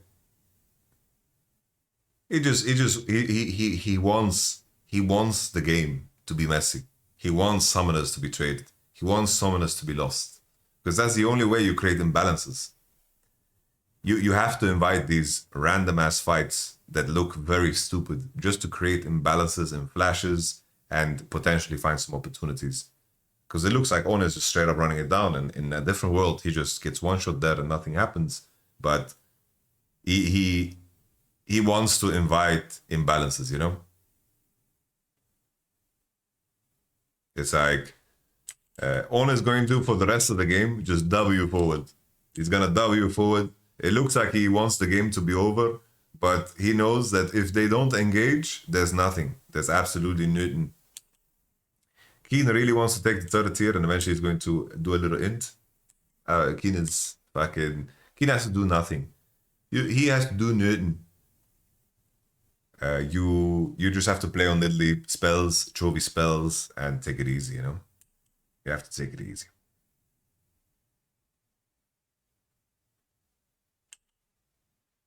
Imagine to get the turret. You know, Billy's comp is just fucking suffering. They can't engage, they can't do shit, bro. Can't do nothing. And we go into game number 4, which is the one I want to break up. I want to review that one the most, man. I want to review that one the most. Lehends impressed me this series. I'm surprised by around the discourse around Lehends. I still think that Onplay had a better series than him. I thought that the Lehends was like okay. I think he was solid on Nautilus, good tank Nautilus. But for example, the Nami game, bro, like he gave comeback angle on his own. I will show you guys in the game 4.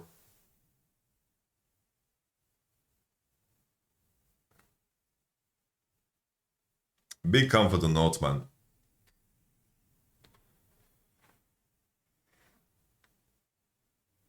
He was really good though.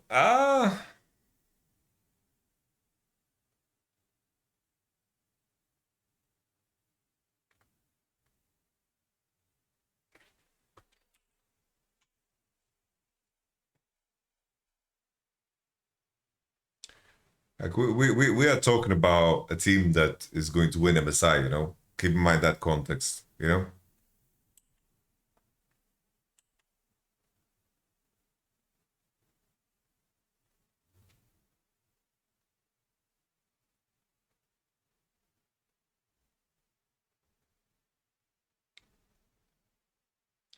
This is where we have the on W in montage. Look at on. It's on nose, bro. I'm taking space. He has no spell, he has no root. I'm fucking going in, guys. I'm going in. They have to. There's no other play, bro. They have to. He knows, bro. Like, if I don't go in here when Quay has no spells, what do you want to do here? We want to stand and fucking eat shit?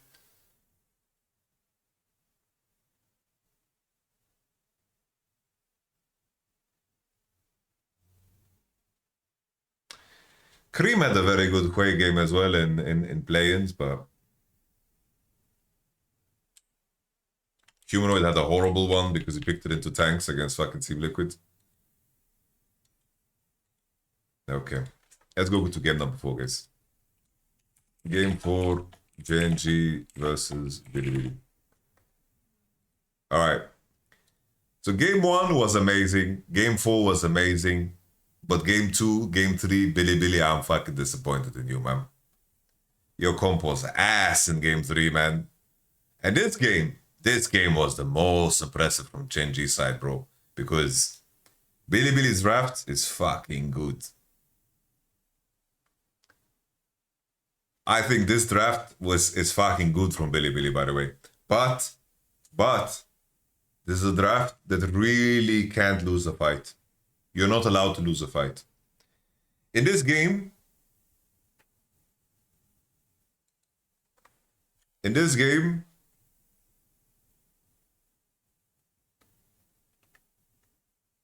I thought that Bilibili is Giga favorite. I was very surprised to see the TF. It's like, it's not a comfortable game to play Vayne. It's not a comfortable game to play TF. Vayne, because the enemy is showing Vi and Vex, right?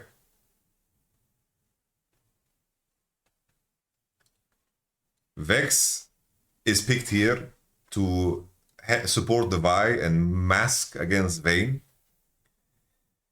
In this spot, right, it's like locking TF, like enemy has the, like, you look at these champs, what is the biggest Mercury magic resistance value you've ever seen in your life.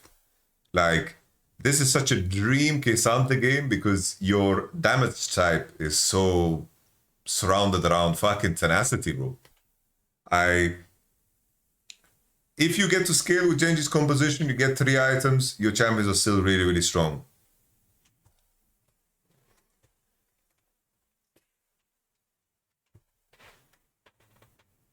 I don't think Bilibili's composition sucks, man. It's like, Bilibili have playing a comp where they should win in 24 minutes. A 24 minutes win, right? They should win on 2 core. They should be able to win side with Vi, Kesante, Vex. They should control side fully. Their early game should be really one-sided. And they have a lot of forcing tools. Like Bilibili's composition is a 24 minutes dragon comp, right? They should have soul condition on 24. If this composition gets to 3 items plus, this composition is really broken. But the thing is, you buy Mercs, this composition is very, very slow, man. It's very slow. I think Bilibili's approach to fights was wrong, because I think that Kesante, even though Bin completely popped off here, I think the way they played the fights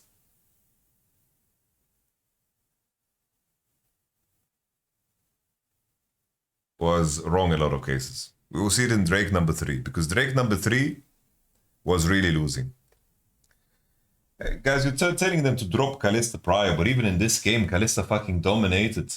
Like, I'm going a little bit insane because it's like Elk probably is the best Kalista in the world, and he has run the whole tournament. He loses one game here off of a mistake of Vi and Kesante, and then all of a sudden the conclusion is the Kalista should be not picked anymore. Like, look at the fucking game, guys. Because even in this game, right, the Kalista Renata are doing really, really well. It's just that fucking fight on Drake 3, where they lose the Drake and lose the fight, is game losing. Because the moment this team gets one Drake, the odds of the game closing over at 28 minutes and plus, it means that this is 3 core range if Corki's farming well and Lucian's farming well. Especially because they're playing first strike, right? They're both playing first strike. They need to close out the game at 24 minutes. Not close out the game, but they need to fucking win the game here, right? They need to just win the game straight up.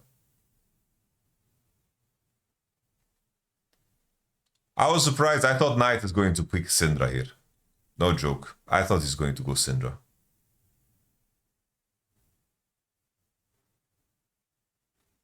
The crucial mistakes that happened, and we're going to look at them.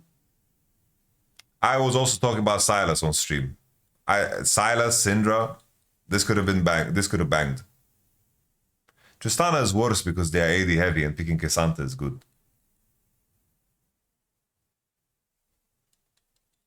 I didn't like Vex too much, you know. Like, Vex is too one-dimensional, bro. Like, Vex is just shitty Nico, you know.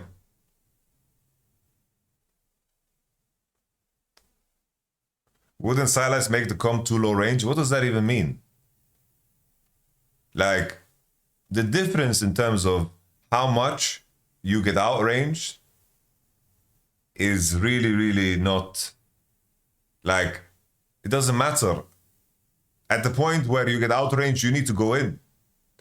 I think Sylas, Syndra.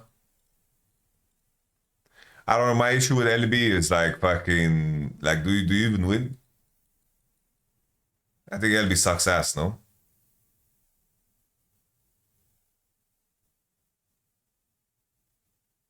Enemy can't farm side if you pick LB. It doesn't matter what you pick, they shouldn't be able to farm side, plain and simple. Vi is too OP in the 2-on-2. LB in theory is good in lane versus Corki. No, it's not. How is it good? I think that Corki outrades you, and then also if you W chain, what kind of jungle pressure do you have on Corki? Like, what's OP about Corki is it's very hard to gank this champ. Like, Valkyrie costs 80 mana, like...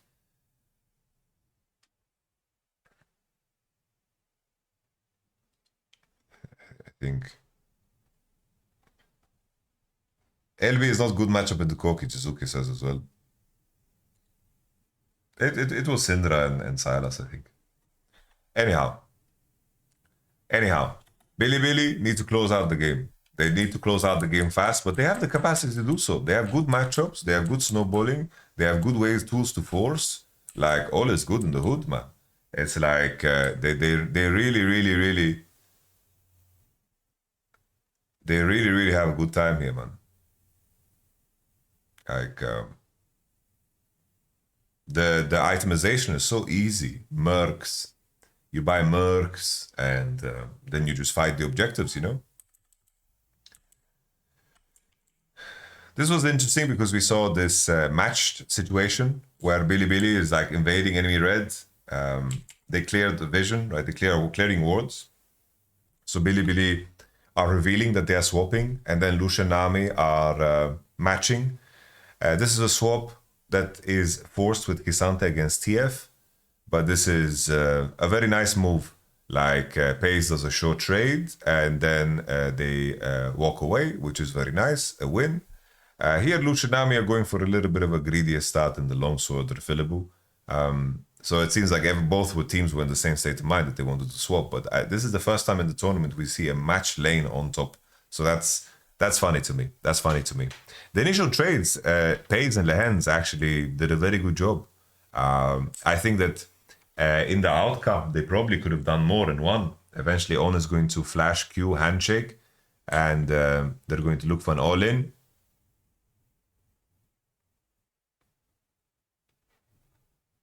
Here it is, the flash and the cleanse. And then in this moment, Pace is going to look for a flash combo. But look at the E timing here from On, bro. Like the fact that E, like the On E is so important here. Like Elk is a fucking psychopath who fucking pushes on the wave. Flashes the fucking W damage. And I wonder here if Lehends could actually just flash kill Elk. Like here. I wonder if you could just flash kill him. Take care, Hidorino.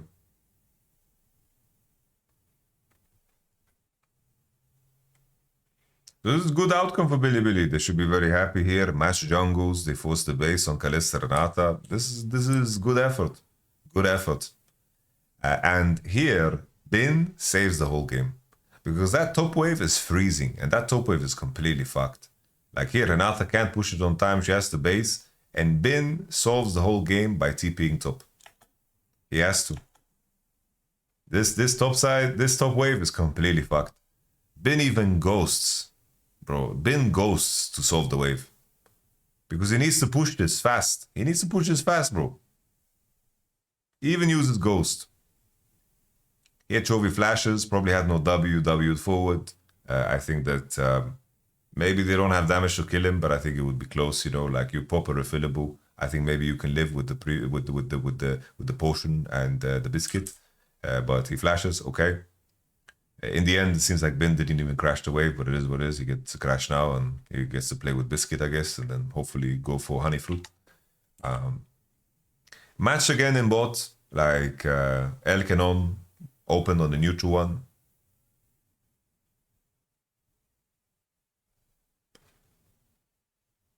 Ideally, he crashes the cannon, right? And he bases. Like, that's what he wants to do. He doesn't want to stay in lane with no item, right?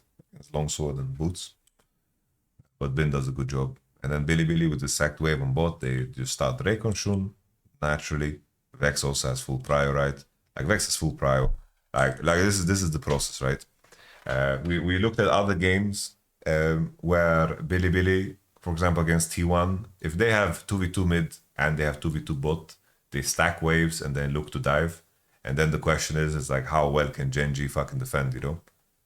He just, how well can they defend? So now it is hard committing, and then you have the situation where Koki opens on bot, and you know, in most cases you want to open on mid, of course it's Koki, but this is a situation where you have to highlight the map shape. You know, in the past you wouldn't have so many fucking different ways to exit. You know, the fact that you can check the dive from here and cut them off, it just shows you if anybody defends. You know, like this bush here makes it so much easier to dive bot with less risk, because like look at the difference from the previous game when they dove bot. Like when they dove bot, it was so hard to find the information if Canyon was actually like defending. Right here, it's so easy because you cross like that. You know, do we have a name for this bush yet? We just call this the Billy bush. We call it the Billy bush because just because of this existence, they can walk out. In every other world, they dive here and maybe they lose the game on the spot again. And then Lehends really grieves it here. Like Lehends, like I don't know where he's walking, but this is very bad. You know, this is very bad mistake. Like you just give them something. When Chovy went all the way here to defend you, Maokai went all the way to defend you, and then Knight gets to base and go into mids. Like you just give Kalista a kill like that. That's not good, you know. Kalista's base becomes improved now. Dirk and Boots and Longsword. That's of course the first blood of the game. That's why like I was surprised when people like talked about Lehends, because I think the Ashe game on was fantastic. This game, I think that on was really good too. I think the Tamkenj game, he shat the bed right, but like what the fuck should you do that game? After a certain point, you can just W forward, you know. Lehends was solid. Lehends was solid, but I put Bin and on over their counterparts in this series. But it's just small percentages. Like at this level, everyone fucking plays good. Like everyone's fucking playing good, you know? All right, let's take a look at this. So K'Sante's in bot, and here once again the same thing, right? As the Camille game. I think this is a very big investment from Keen. Keen to get one kill here, they get the card on, they kill him. I don't think this is worth it. This is a situation where I don't think it's worth it. Okay. Because Bin now is getting 1 plating, 2 plating, he's getting 3 waves, he's gonna block TF from fucking crossing. They only get 1 grab off of this. Only get 1 grab off of this, but I think this is like look Keen can't even enter. Bin is ready to tackle him, you know. This is oh,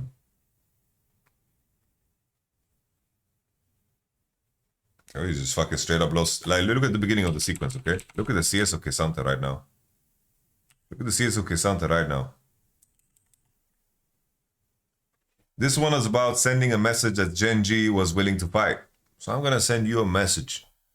No one ever fucking in the history of League of Legends has ever had that thought in the middle of a game.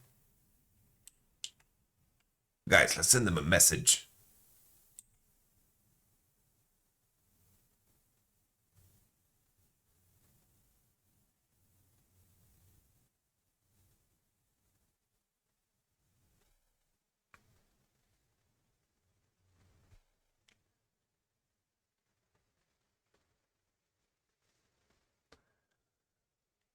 All right.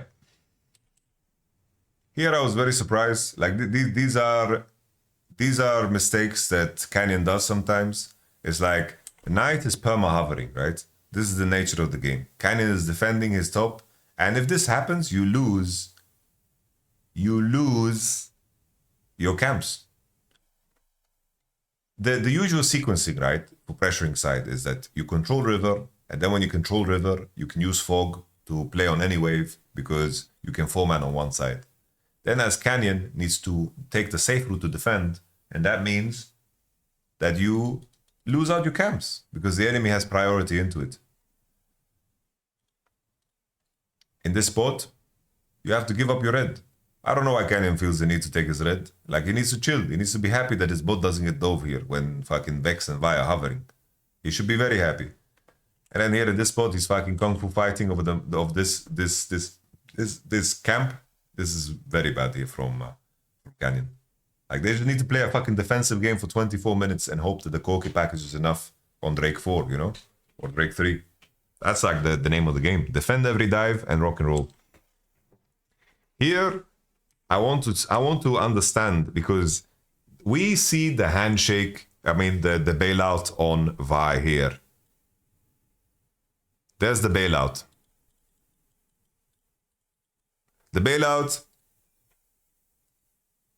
What's the cooldown of bailout, guys? Lord Wiki, Renata. What's the cooldown of the bailout? Bailout cooldown is insanely long, right? 28 seconds. So he just didn't have bailout for the all-in top. He just didn't have it. And that's even crazier than that. Do you guys think that Pays was aware? Do you guys think that Pays knew? Because there, look at that all-in. They snack on Lehends, who had no flash from before on the bot play, right? He lost his flash there. And then Pays just goes, bro. Like this is Of course, he would never go for that play. Otherwise, we've seen players go for plays like this. Like, I'm not so sure if he knew. Like maybe Pace just thought it was already used during the trade and it ran out. You know, something like this. If they call it, that's insane, by the way. If they call it,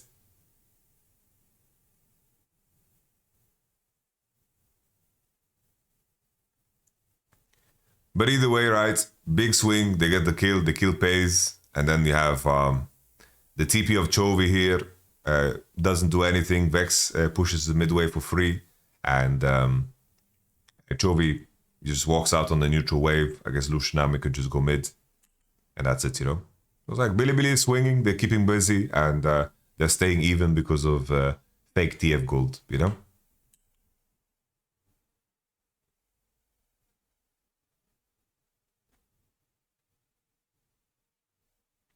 But this, of course, you know, this whole sequence started with Canyon, and then a very nice all-in angle from Bilibili, you know? Like, Bilibili is very happy to put themselves in any fight situation. Here, Corki is quite weak. It's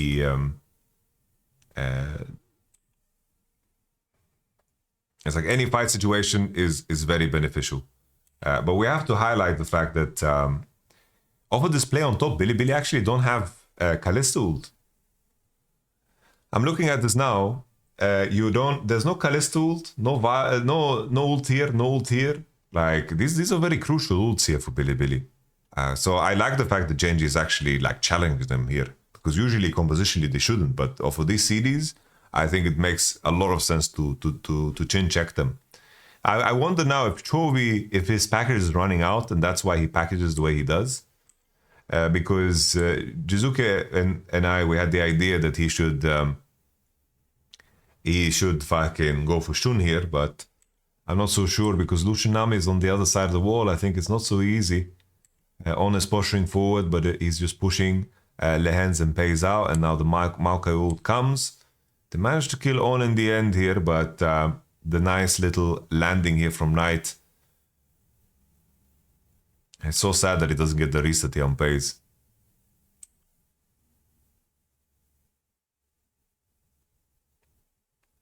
I wonder, like with Maokai ult, I wonder if it's just running out, man. Is it just running out?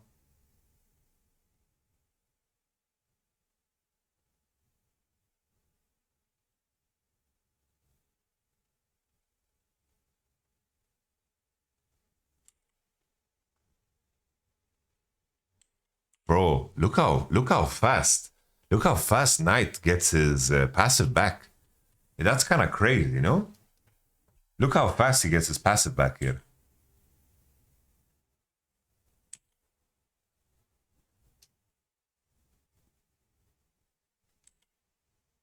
Lehends also misses bubble here.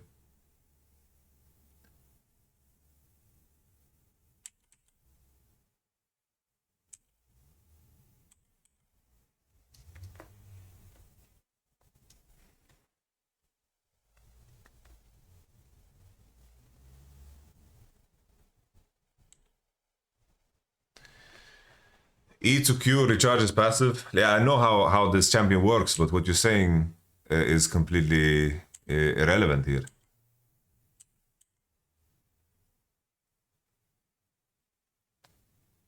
It's just that it's interesting how long the range is, because right now they already have Gloom on them. They already have Gloom stack, and then it looks like just W triggers it. So he W's and he fucking glooms, and then he has half fucking passive on again. Then he EQs, and then he has passive on again. Yeah, that's why I was confused. Like I was looking at this game, and maybe Lehends like does something good, but so far Lehends has run it down. Do you guys agree? Like the play on bot, he got all in on top side, and then this fight, the Babu is not good. Not run it down, but I'm not impressed. Like I'm not impressed here. And then later he has the play where he fucking kills his own whole team. He kills his own whole team later. Like if you kill your whole team, that's not good, by the way.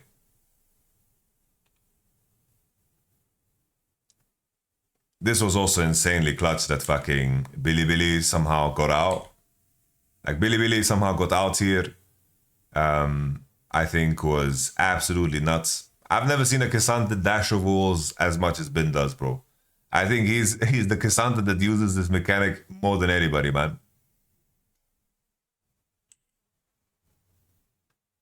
But this is very fortunate, right? Like Billy managed to save a situation that started very poorly. They didn't have Callisto ult, no ult, but they got the Drake in the end, which is the main thing that matters. They need to keep on par with the Drakes.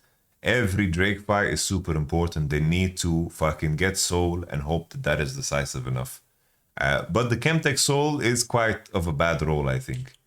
But this next Drake that is coming up, it's such an important one because it's just before the items matter here for GENG. This was a moment, like another moment that I think is the main point of criticism for Knight. Like, why the fuck does he sack bot lane like this? He has Bin TP, enemies playing Maokai Corki. Like play for the bot wave. Like, why do you sack bot wave completely? And why are you looking mid to make shitty plays like this? Like, what is that? That's horrible, man. I really hate this. I really don't like this, man. This I really don't like Fortnite. He sacks bot completely. Corki gets to fucking play the game completely. This is just a terrible angle. Like they burn all ults, man. Who wins in isolation? Vex versus Corki. Corki wins because he has Hex Drinker, but that part doesn't matter. He should just clear the waves and save the turret. He's just lost 3 waves of farm, and suddenly Chovy is 1k gold dead. Suddenly.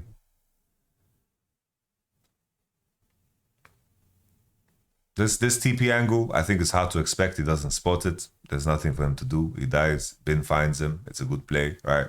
This ward was dropped by who? Bin dropped it before? Like, the ward is just running out. It's just a good play, right? He's basing. He doesn't fucking realize. And then Bin with the ghost will always catch up to him. I think no player in the world is fucking expecting this TP, by the way. No one. And even if he did, I think he might die anyway. I think it's just a good TP if you want to look for the kill.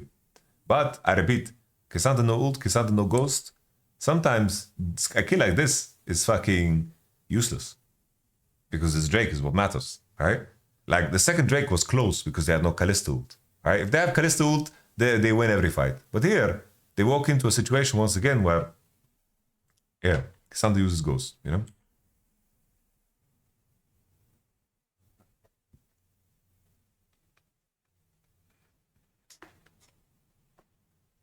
This is good, this is solid. Like, they get mid, they get bot. It's a good swing, right? It's a good swing. They use Herald. Obviously, they have all of the objectives. Cool. Kalista will have ult on. Renata will have ult on. This is the Drake that matters. Because look at the items. Right now, this composition is at the weakest point possible. There are no item on TF, no item on Lucian. Moramana is just finishing. This is where, in my mind, GENG, like, their best odds to win a fight, in my opinion, is on 4th Drake. Because then they have rapid fire and they can play on range and they can fucking rock and roll, you know? But they win a fight even in this spot. And I think it mostly comes down to how Shun plays and how Bin play. Because they're playing for the objective instead of playing for the actual fight. Because Elk is having no space.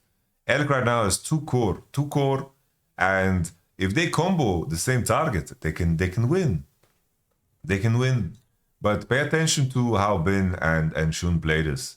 They really make this rough in the sense that they make their teammates play in isolation here. They can't cross because GENG is holding the dick bush. Here, Bin should contest dick bush, push them out, and Billy should be ready to go. But look, I don't know, like, what is Vi doing there? Vi is playing for Drake steal, but they should play for fucking, always play for the fight, always play for the fight. Like Drake, like Vi is looking for the flank, He's looking for a flank, and these guys can't cross because they're waiting for Shun to act. But I really don't like this type of play from Shun. And then in the end, Shun walks away from the Maokai plant, and these three, they get no pressure from their frontliners to contest the dig push. No pressure. Here I think On should be tanking it. But just because Vi is here, Cassandra is here, like imagine Vi is just here. Do you think these guys can play like this? They can't. They literally can't. They really, really can't. Q, ult of Vi, GG. Then I would sit here and say Maokai is fucking trolling for hitting this Drake. They can only do this because Vi is completely in a different continent. If Vi is here, these guys can't play the game. Like, I'm not joking. Vi ult into Vex ult into Annihilation. They can't play. They really, really can't. Their best hope is that they gold card into Lucian Culling and they win the fight before it starts. They get the gold card on Vex, a gold card on fucking Vi. That's an easy ult Nami angle? No, bro. You can't Nami ult Vi ult. You can't Nami ult fucking Vex ult. And you have Kalista ult, and Kalista is mobile. The Nami ult doesn't matter.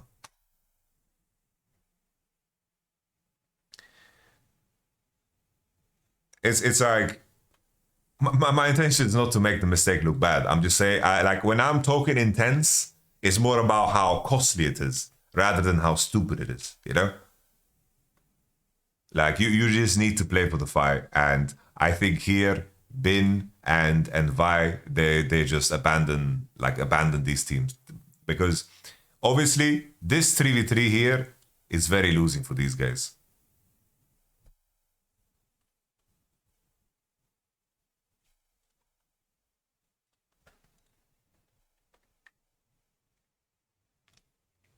And then finally, it's like still, like, look, these two can't play. How are they supposed to play? How can play? Like, the only thing that you can ask for is that he fucking ults the Maoka, but how good is that, you know? Like, how can these guys play? They're fucked, you know? And keep in mind, like, you lose a Drake, you lose the game. Your comp doesn't scale, and you gave up so much fucking farm to search for fights that are not gonna happen. Easy Q smite here for Maokai. Knight ults on Chovy, but it doesn't matter, of course. There's no joke, this is game losing.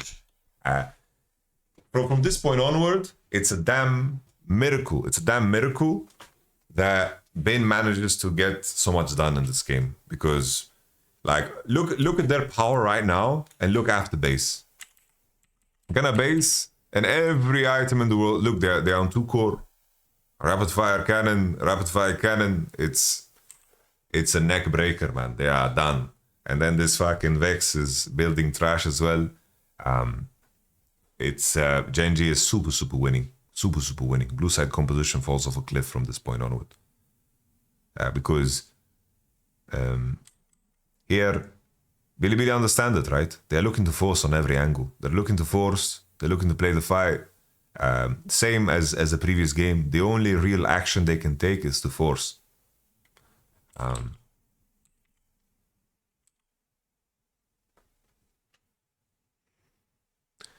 Something that I want to talk about is this fucking narrative about bans. Like people talk about these mid lane bans. It's such a confused narrative. And I will do my best to educate the homies that are watching my stream, because it's an insanely confused narrative. You know, if you invest bans into 1, 2, 3 and the enemy doesn't pick mid, there's only 1, 2 roles left to pick in the 4-5. So it makes sense to invest more bans into the role that you've already banned on. It's very basic. Nobody sits there and talks about, wow, look at GENG banning Talia, Ari, Nico, Oriana, haha. No one says it. It's just because it's a normal thing to do. It's a very normal thing to do. It's like Knight tanked, Talia bans, Ari bans every single game. And that's okay. That's okay.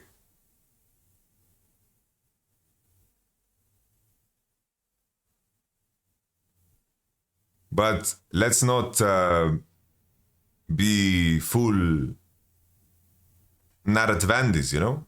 Let's not be full narrative Andes and talk about, wow, they banned that many mid laners. They banned that many mid laners and then Chovy still is good. Come on, man. Come on, man. Like, that's such a boring take. It's like, you banned that many mid laners and he's done it. So,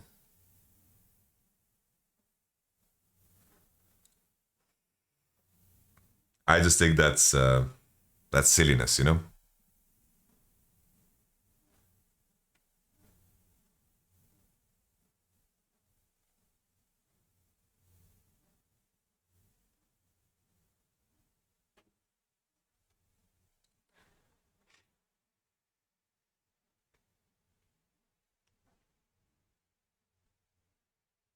The bans isn't the main point of him being great. Aren't you cherry picking?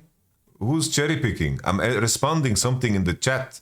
That's a cherry that someone presented in the chat. Cherry picking. Someone said, Chovy is so good because he plays good with fucking bans on him. No, it's fucking, who fucking cares? The bans don't fucking matter. Chovy is amazing because he can play a lot of fucking champs at a great level, but it's a natural thing in the draft, you know? It's a natural thing in the draft because it goes both ways, you know? I just wanted to point out, can't agree with you on this take. What is disagreeable about it? I just want to point out that, for example, in this game too, they also, like, GENG banned a lot of mid laners, and it's good strat. It's good strat. I just think there's a lot better ways to highlight how great Chovy is, instead of like, look how many mid laners they banned, haha.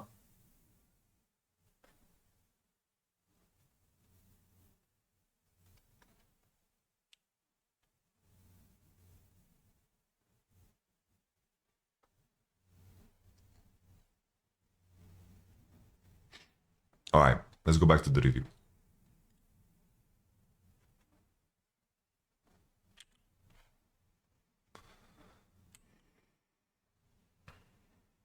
I think like the games between Fnatic and GENG really highlighted how insane Chovy is.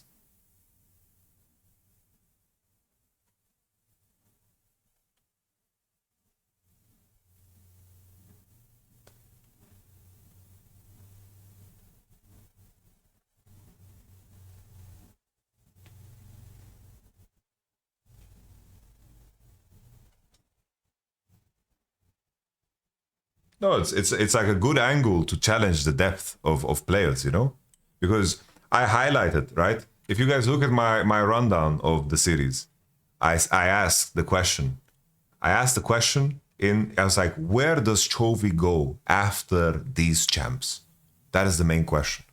Today he busted out the fucking Yone again. He hasn't played Yone in a long time, but we know his Yone is great. It's just a question of like, what is he holding on to? What is he going to reveal to us? Right? What is he going to reveal to us? Yeah. And when you go into a best of 5 as a team, you need to challenge that, you know? It's like, what is hiding behind these doors? You know? If a player is playing 2 champions the whole fucking year, what happens if we ban a target ban? What happens? You know? Because you need to see that.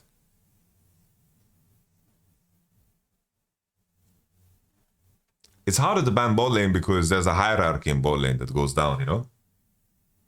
Obviously now, if they play against GENG now, they probably will ban Nautilus.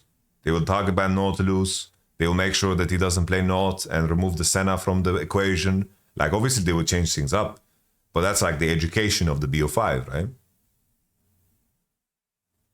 That's why in the first games they banned Corki and then they decided not ban Corki, right? They pivoted out of it.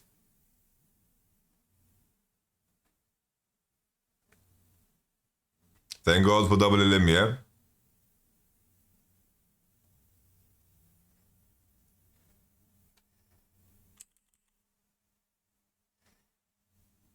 Here I thought that Keen maybe could do like a turbo play, man.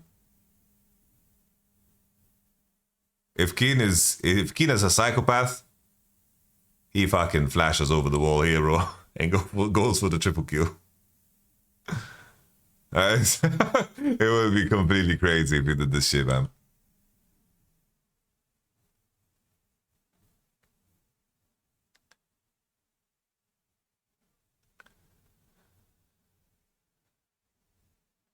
Here, I understand. I think here Bin overchases. I think Bin doesn't need to do this, right? Bin doesn't need to do this shit at all. Like, I think it's cool. I think they can take it easy. Is that Lehends getting fucking cute by Kalista, by the way? What one-shots him?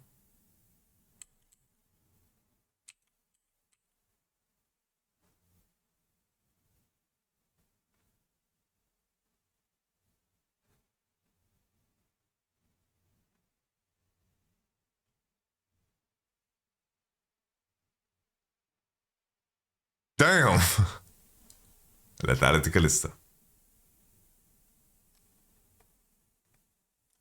Crazy how Bin on the Kisante here just fucking runs into 4 champs. Because, yeah, Kisante's fucking strong here, right? Has armor, the enemy team is not good against tanks.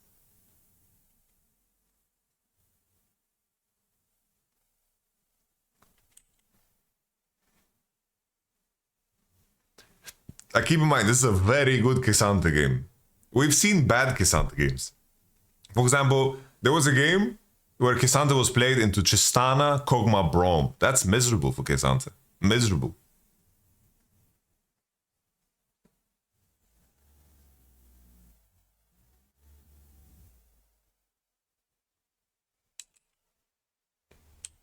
This fucking fist fight from Canyon, I respect it so much because Koki's going home now to pick up the package. But look at fucking fist fight Canyon, bro. Like, look at him, bro. He's such a fucking gangster, bro. He fist fights, kites, and fucking runs back, flashes out, buys enough time to contest the Drake, and here comes the package, man. He's coming from base.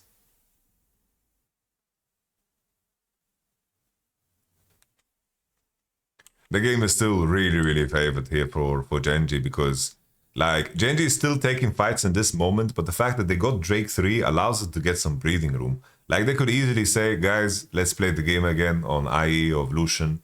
We can back off. We can play a farming game. But they're inviting Bilibili to the fight, which is not necessary. It's really, really not necessary. Right? It's just that GENG as a team, they refuse. They refuse.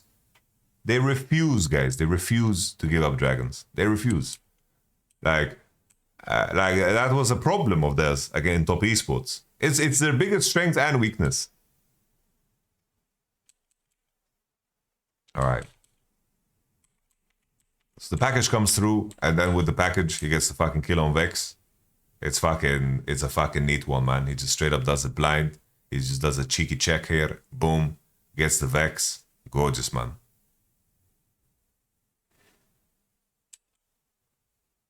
Really, really nice. It's like such a good, high fucking value play because he needs to get rid of the package anyway, you know? It's very, very smart. Okay, soon Lucian has Navori now. As I said IE, but he went Navori. I thought he would go IE. Just goes Navori because he is tired of getting wrestle fucked by Kisante. I think that makes sense. Just more dashes against Kisante, I think, makes sense.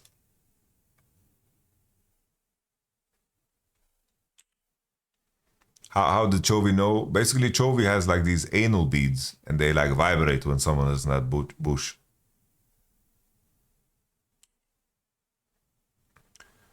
Joking, of course. So now Shun is desperate. He's trying to find some like flank, but the item gap is immense. Like, look at the goal economy gap, 3.4k, Koki's pocket. It's like the game is completely lost. Shun is very desperate. GENG have full defensive vision. This is not good.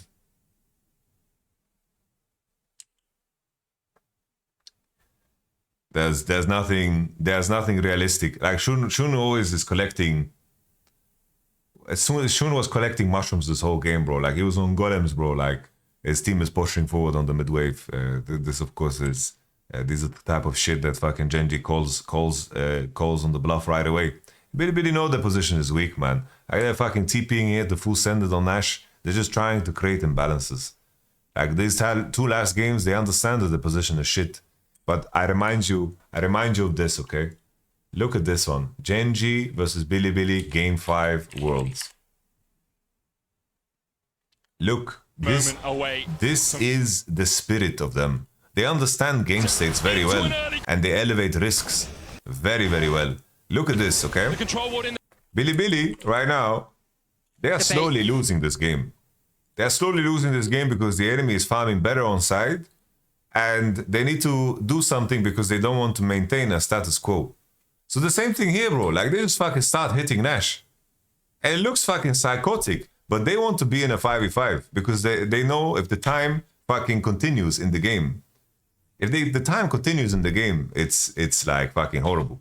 Like here in this spot, looking back at this fight, Chovy just plays bad in my opinion. But Billy is doing the exact same fucking move here, bro. It invites chaos, it invites opportunity because the enemy needs to play fucking sublime and perfect, and it invites summon uses, it invites instability in a game that is very stable, you know? And then here, Chovy just needs to fucking R through here, Q, like, he fucking misses his E as well on Yagugu. Like, this is very poorly played by Chovy. But nevertheless, Billy get a fucking fight and rock and roll, you know? And they are very fucking happy because before this, they were losing their fucking Nexus bot. And if you look at it, right, it's very, very similar to what we're seeing here, right? They are breaking the status quo. They really want to just fucking fight. They want to fight. They know time is not a friend. They're getting fucking poked. There's something. Chovy played one bad fight last Worlds and people brought out the choke card again. Yeah, that fucking drove me insane. If it wasn't for the crazy highlight reel that Faker had, I think Chovy was the best performing mid at Worlds as well. Like Chovy also slammed fucking Faker in the wall in the B1 that they played, where Faker got sold by his team, right? Because they don't know how to play support jungle to support Faker. They just don't know how to play that. But Faker had crazy highlight reel, so it's hard to take that away from him, you know? BDD was playing good too, for sure, but BDD had like a slow start. A very, very slow start. Okay, so take a look at this fight. And this is why I don't get, like, people are hyping Lehends, bro. Up until now, like, Lehends fucked up a bubble, he fucked up an all-in, he fucked up the fucking dive on bot. Like, what did he actually, like, what was amazing about this game? Like, why are people hyping up Lehends?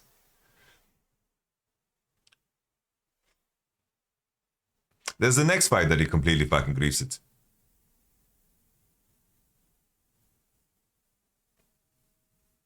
This ult is crazy. Crazy from on. Woo! On finding an angle here with no HP, man. This is psychotic, man. Woo! Crazy stuff. But here you can really see the value of Navori. Like, Navori against Kesante makes a lot of fucking sense. I think it's a really good purchase. Look at how fucking, like, he dashed fucking 3 times in the sequence. And then he fucking dashes again. Look how Navori pops off here, man. Completely pops off. It's very nice.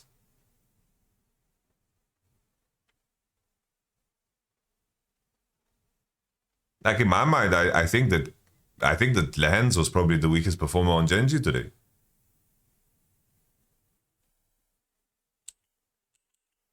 It's the next fight that I'm talking about. This fight. Guys. Look at this fight. Look at this fight here, okay?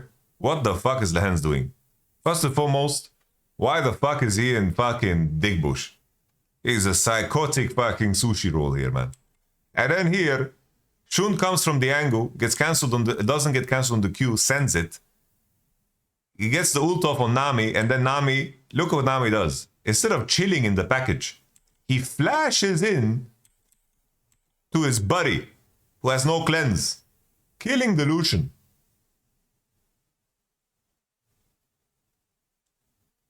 Bruh. Sometimes it's just time to die, bro. Sometimes it's just time to die. Into the CC chain. Really nice from On. Bro, On with the ult here. Gets the ult. And then the package. I mean, not the package, but fucking Fate's Call. That's why, like, I didn't think I think this game was not a good game from Lehends, you know? That's why I like to fight the narratives. I like to fight the narratives. And I wouldn't harp on this so much unless people told me that, wow, he had a crazy good Nami game. He didn't have a crazy good Nami game. FaZe will still get hit by Renata R. Keep in mind he has Navori, bro. He's dashing left and right. Zippity zappity.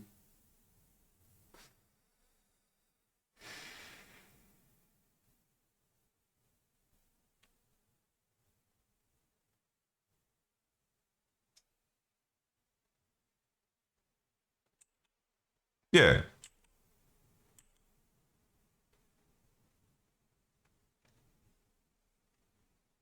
This is a swing from the Chovy kill as well, right? This is a continuation.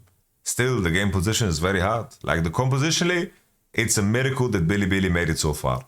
And I reference back to the previous game where Tompkins is just fucking Wing forward. They're doing the equivalent of this. Like, Bin is just fucking walking on them and they're starting fights. They're trying to create, you know, fucking imbalances. That's all, you know?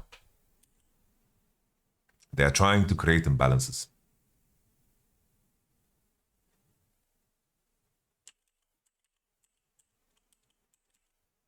Okay.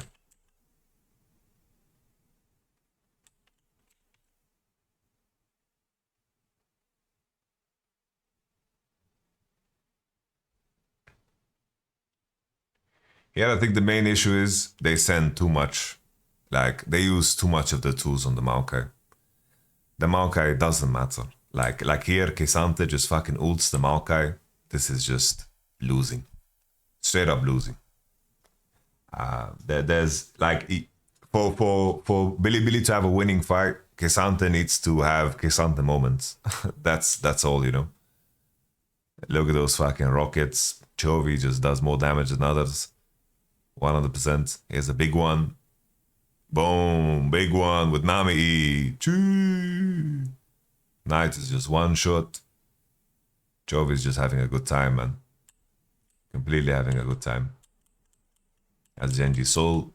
And the Soul actually matters because, you know, Blue side just wants to put people in lethal ranges. Yeah, Shun just completely fucking just ults a Corki with a package on. Like, is he thinking that Chovy is bad? I'm not sure, but it's an attempt, I guess. It's an attempt. Keen blocks the ultimate, and that is all she wrote. Hazes in the pit, dashes over, he's chilling. Hot take, Canyon carry this series. Like, if I put things in order of performance, I will put Chovy first. Canyon. I don't know why the fucking pen is so thick. Let me start over. Chovy. Canyon.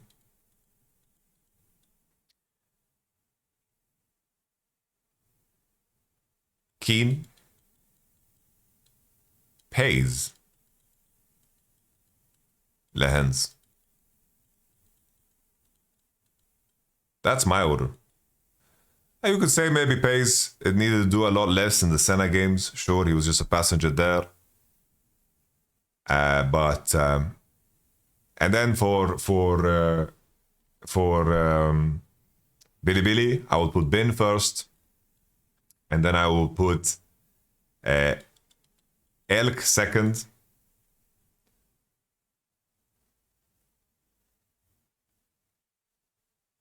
On maybe on a second, guys. On a second. Elk is 3. On a second. And then probably like Shun Knight. Honestly, maybe Knight ahead of Shun. Shun maybe 5. I think Shun is 5. Shun is 5. Shun is 5. We switch. Shun is 5. Shun is 5. They switch. But the thing is, it's like, I don't think they were bad. They were just, this is just what it is, you know? I think they just weren't good enough, you know? Pedro said Lehends deserves MVP for this series, no cap. He's completely fucking trolling. But that's okay. It's just, I think it's important. Like, if you get used to Chovy fucking smurfing, you take for granted that he's smurfing. I think that maybe this game he got wrestle fucked by Kisante a bit too much, but he's pumping out the numbers, bro. He's fucking really smurfing his fucking face off.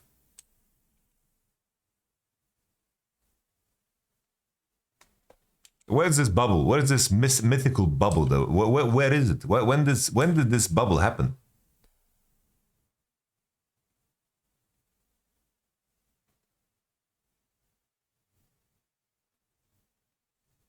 Where's this mythical bubble?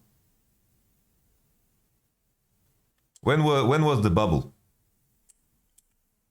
When?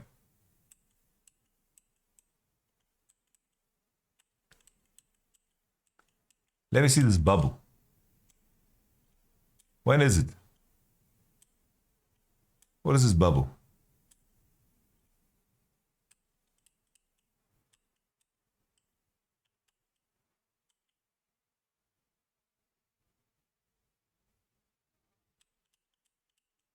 Is it a lot earlier?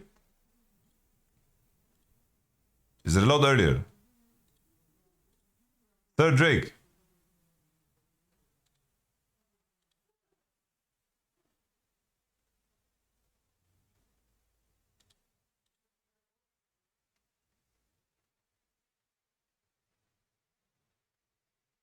Nice bubble.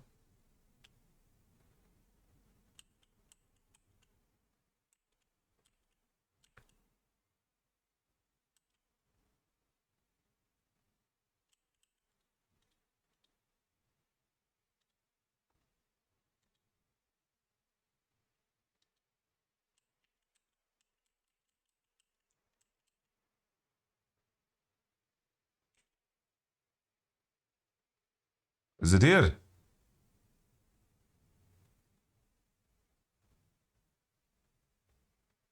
No bubble. Later. There's no later. That game is over. What do you mean later?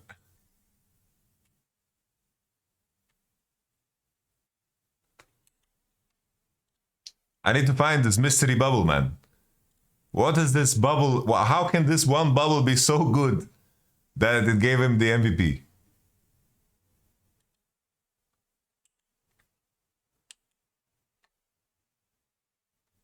What is this MVP bubble?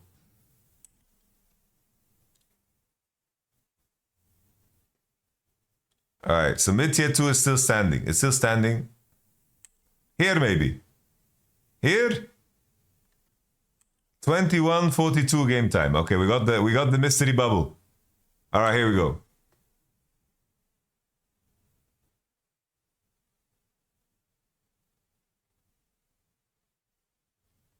Bro, the fight is already fucking over. Who cares? Bro, they're like, Billy just... This? Okay, he flashed out of the vial. Vial over postured. Okay, little Davy Wavy. But the fight is over. The fight is over. Okay. Oh! That's a good bubble. It's a good bubble. It's a good bubble, guys. It's a good bubble. That's a good bubble. That is a good bubble. This is a good bubble. It's a huge bubble.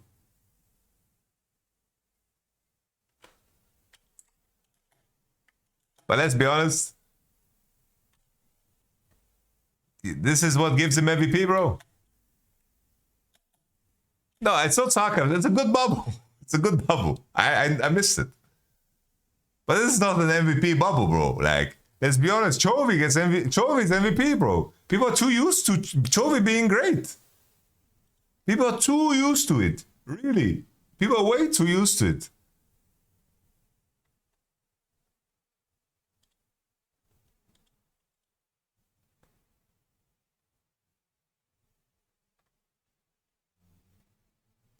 But the thing is, it's like I feel bad for Chovy because people are so used to him being so insane that unless he is more insane than he ever was, he doesn't get MVP. It's the same in the LCK finals, bro.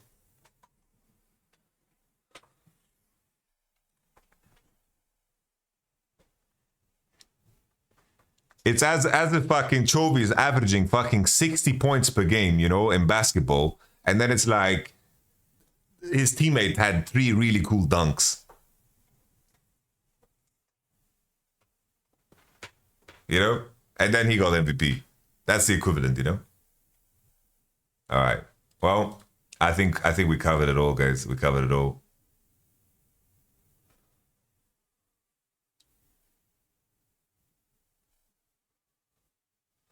Nah, Chovy is for sure MVP, by the way. Chovy is 100% MVP. Like, if you look at, like, performances, it's like Chovy, Canyon. Actually, it's like Bin. Honestly, Bin, Camille. It's like Canyon. Let's put Canyon. Let's fucking put Canyon, bro. This fucking Italy's gorgeous.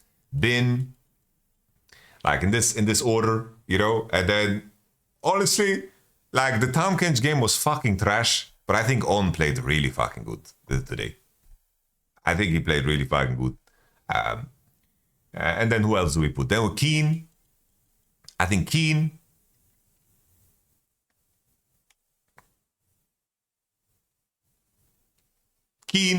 And then it's like Pays Elk. I still think Elk had a good series, bro. But it's like, I wonder if now I'm doing the same thing, that I had this expectation from Pays and he overshot. You know? Lehends was better than On? No way. No way, by the way. No way. No way.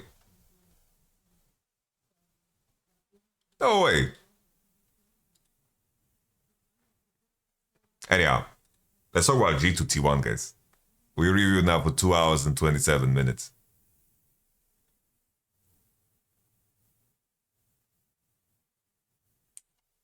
Let's talk fucking let's talk about some fucking G2T1.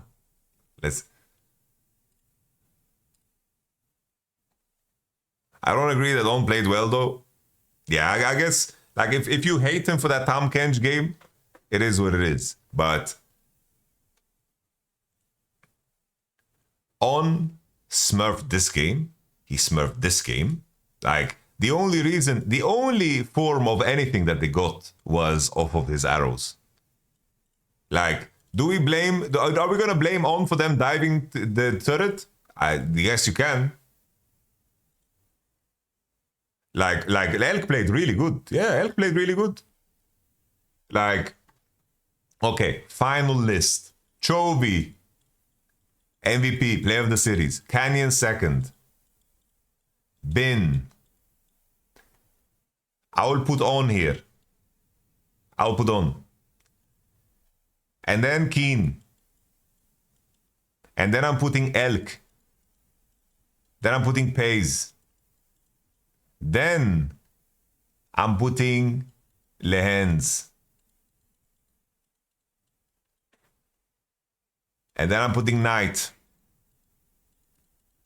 And then Shun. But keep in mind, I think everyone played fucking good today. Like, in the context of what it is, you know, like if anyone should get fucking some jabs here, right? Some jabs. I think it's fucking Billy Prep. Billy coach. And then Genji coach is right here, bro. Genji coach is here. Genji coach is fourth. All right. Let's talk fucking G2T1, guys. G2T1. I think the crazy thing, right, about G2. The crazy thing about G2 is that they are so fucking scary to play against because they fake base, they fake pressure, they get in your head, man. They really get in your head. They trap every wave. They don't trap every wave. And I think the play pattern of Mickey, Caps, and BB2, it's so fucking legit, by the way. It's so fucking legit. Like, I think that they have instilled a fear into the rest of the competition that when you play against them, you need to be wary of every single fucking bush. The same way in America, behind every blade of grass, there's a gun. Behind every bush, there's a Mickey. And I think this really, really stirs up T1. Because if I look at T1, right?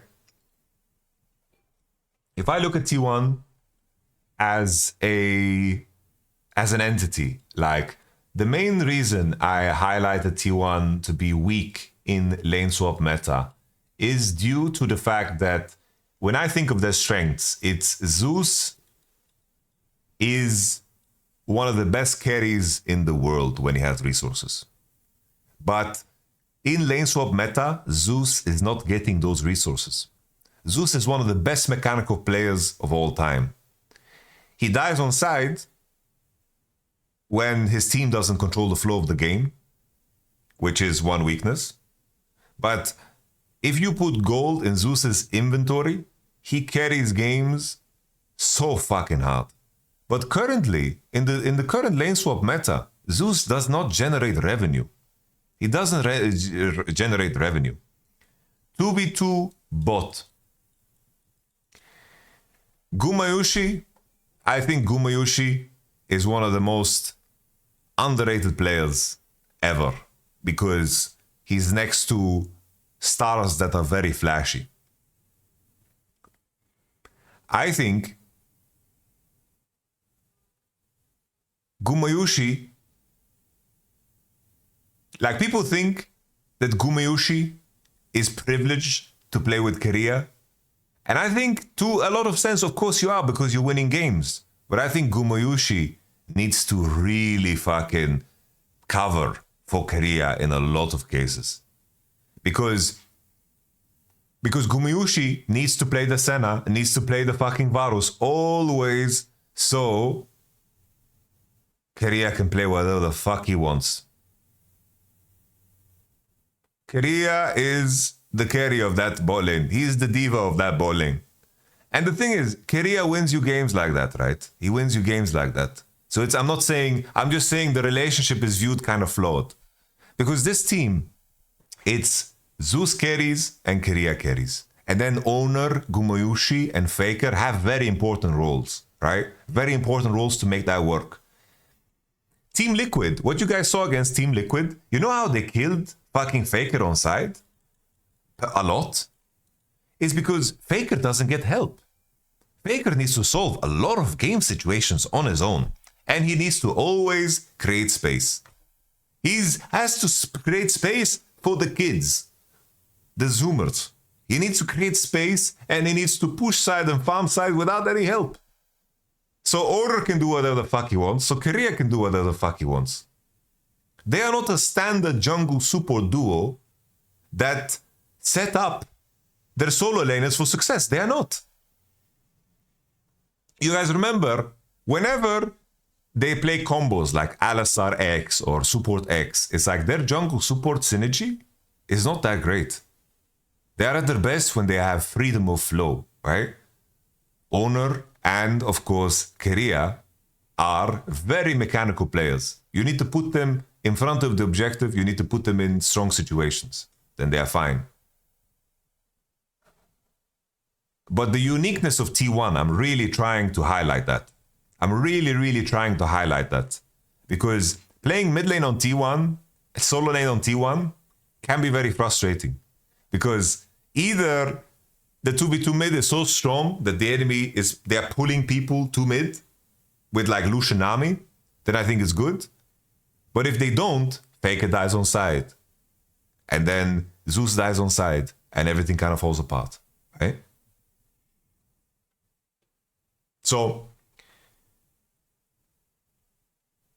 in a lane swap meta, I think they lose out on their strengths.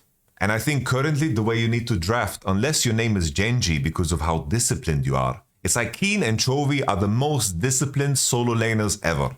So they are taking and getting that farm so well, but they don't give an inch to the enemy. That's what makes GENG so fucking amazing, right? They are so fucking disciplined, they space super well, and they farm distribute so well. But T1 really, really suffer in situations where their bot lane can't dominate. Okay? So lane swap was very tough for them. They are second-guessing themselves always when they pick very dominant bot lanes, whether it's Rumble or Nico or Ashe. And this is where we think of Korea at his best. And also, to make compositions make sense, you need to have champions that create space, right? For example, when it comes to GENG, look at GENG's draft. They have Nautilus. Nautilus allows them to play TF top. Nautilus, Kesante, they already have full space makers. Here in the first draft, they recognize, oh shit, our TF on 3, when we go into 4-5, we actually don't have space makers in the jungle role. So if we're going jungle mid 4-5, to have access to all combos, we need to make sure that we pick Kesante instead. Right? So they ban Ari and they pick Kesante, and Nautilus Kesante already makes you comp complete. The fact that you pick these champions in these positions allows you to pick Nidalee, allows you to pick Yone. Because imagine they have like a composition like we saw from T1 when they picked Twisted Fate every game. Twisted Fate wasn't the issue. The issue was that their support doesn't want to play the right champions together with TF. Because TF is strong and Zeus is really good at it. But if you have a full range composition that looks wonky because you don't have access to Rel because teams banned it and pick it away, then your composition looks incomplete. And now we see this evolution of T1, right? The evolution of T1 is that they are now picking Ornn, because Ornn is a space created together with Senna. That makes their comp already a little bit more complete than it was before when they played the Senna Tam as an example. Here you have a situation where they fucking picked Rel. They are trying to expand in that direction, where they are picking champions that create space. Rel doesn't really make sense. Rel is kind of ass, right? Rel is like on a 6 lose streak, 0-6, right? Really, really bad. Here you have a situation where T1, right? They have Kalista, Varus, Ari, and this is a more nimble composition with Javan, but this was a fucking sweaty game. They could have lost this game, right? They could have really fucking lost this game.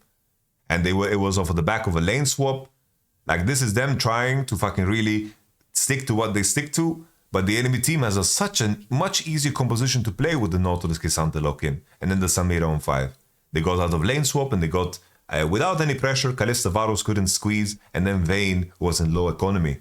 Like, T1 winning this game, it was fucking narrow that they fucking lost this because of their inherent flaw in the way they draft, right? T1 in this one, right? I mentioned already, they have Talia, Senna, Ornn, they go Camille, Poppy, they have champions that create space, right? So, the main question is, how can T1 in this approach against G2, right? This G2, I mentioned that they are very good bushes. G2 by far have the best prep in the tournament. Let's take a look at the last time they face off against each other, because that's of course very interesting. T1 versus G2.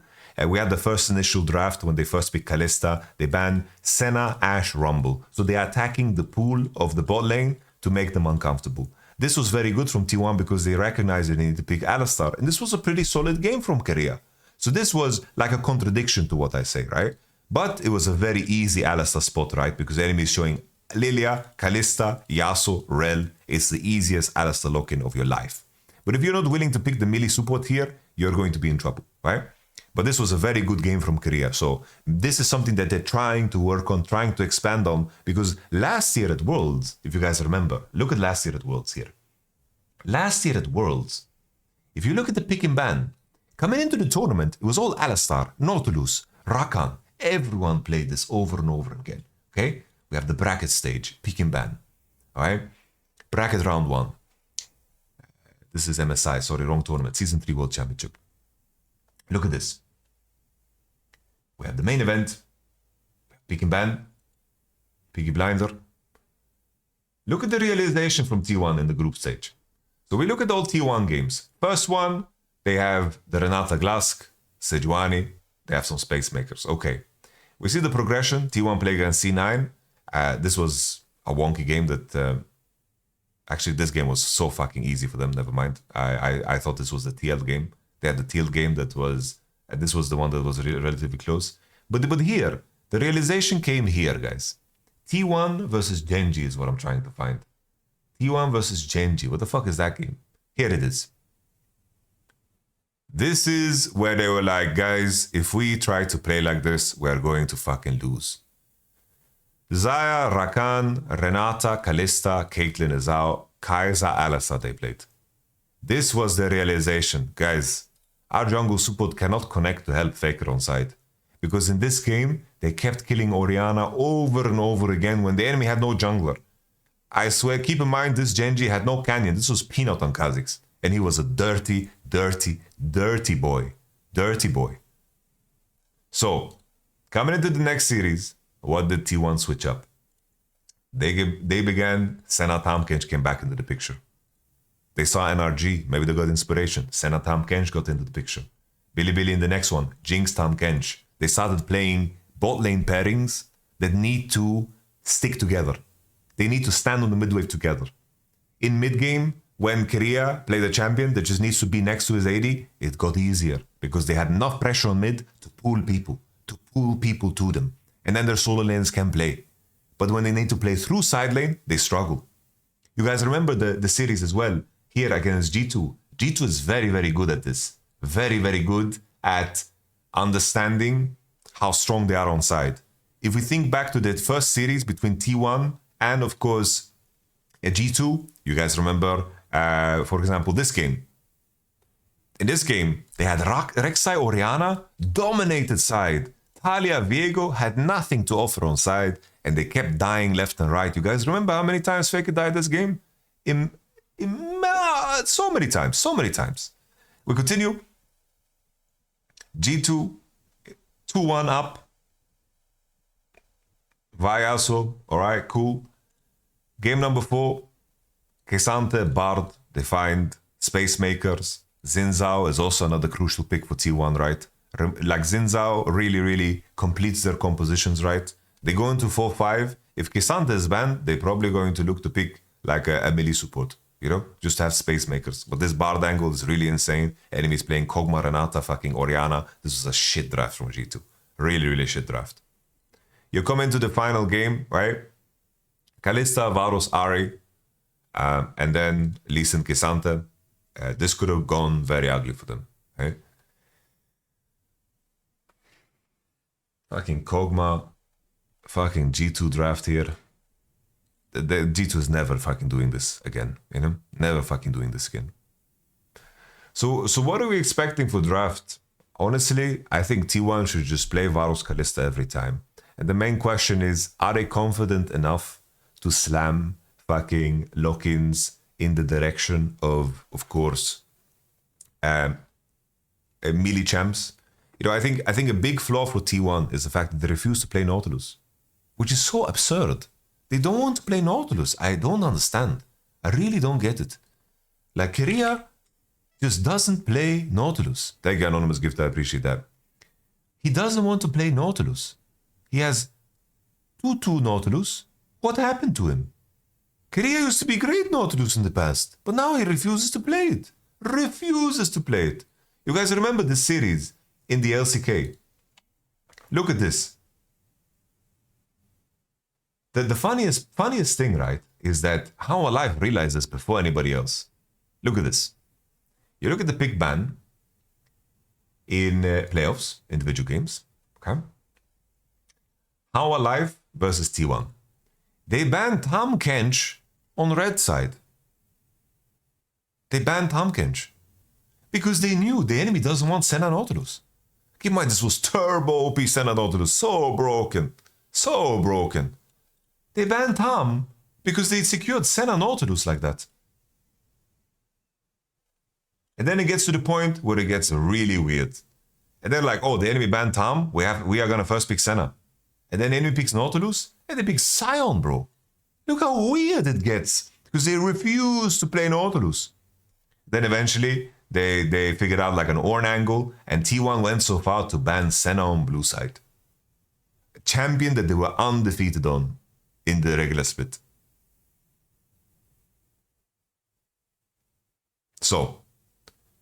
So for some reason, they don't want to play Nautilus, which I think makes their Senna a lot weaker. A lot weaker. I think G2, like, in terms of G2, right, their approach, Ashe is going to be an important ban.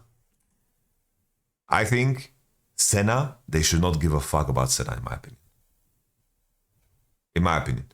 I think that you ban Ashe, and then I think you remove Azir. And then I think you should play against Talia. If I'm G2, I'm thinking this. And you just chin check the Senna because they are refusing to play Nautilus. Battlecruiser operational.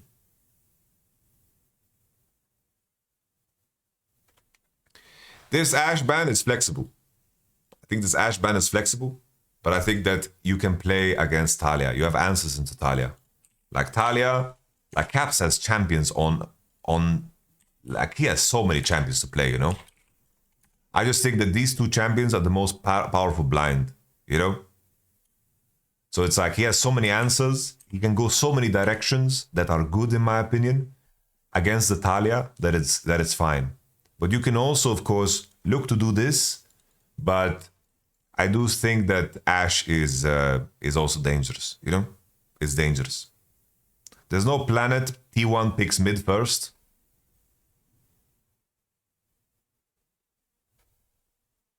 What?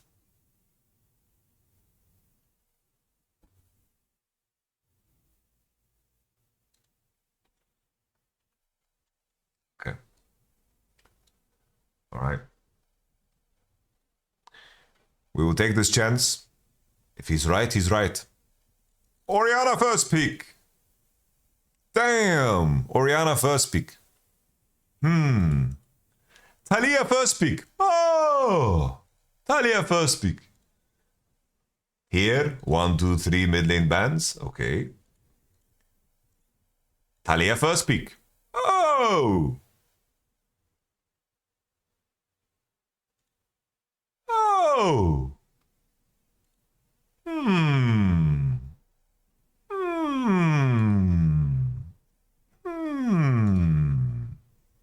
Okay. Okay. No mid lane bans. Then they can pick 2-3. They can go 2-3. How about the 12 games T1 prior bot lane? Bro, this is a case with mid lane bans. The other cases are without mid lane bans. The mid lane bans started in the BLG series. When I say Talia first pick, it's a very specific case, right? When these champions are out. It could be that they are happy with their Ahri, right? It could be. I don't think that path is crazy. It could be that they're like, we can just play Ahri into Talia. Could be that this is a situation. I don't think that's completely crazy. But usually, people will first pick Talia because they want to secure Kalista.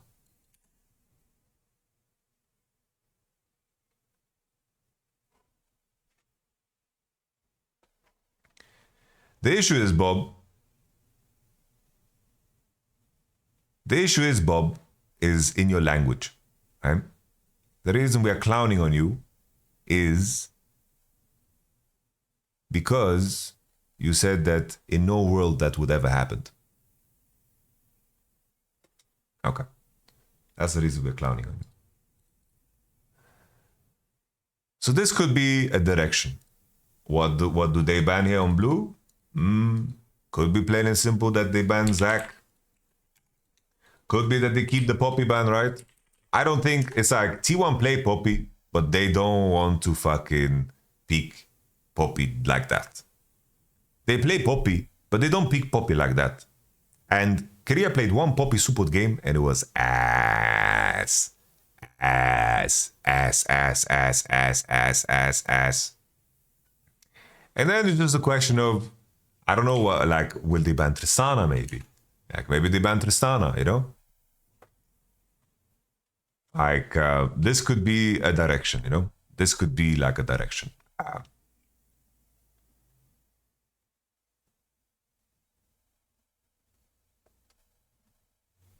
Another detail, right? Another detail is that I have to consider the Draven, you know? It could be that they just fucking respect the Draven, you know? Draven is another ban, right? That they might just do. Maybe G2 reacts to this by picking Vi. Let's say they go Vi, Ari. And then, like, this could be a situation, right? This could be a situation. And then this, like, the Draven gets locked in, right? So that could be a situation. Maybe they don't want to run into this and maybe they keep the Draven ban, right? For sure. Another thing that is interesting to me, I think that they should play Lucian Nami. No joke, they should play Lucian Nami. Why does T1 not play Lucian Nami? What happened to them? Why don't they play Lucian Nami?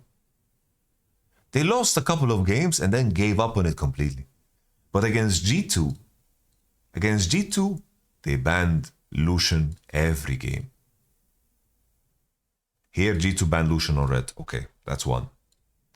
T1 Lucian ban. T1 Lucian ban. G2 Lucian ban. Both teams just banned it on red side. And then T1 Lucian ban. Red side perma ban. G2 didn't play Lucian this entire tournament. Look, Lucian ban G2.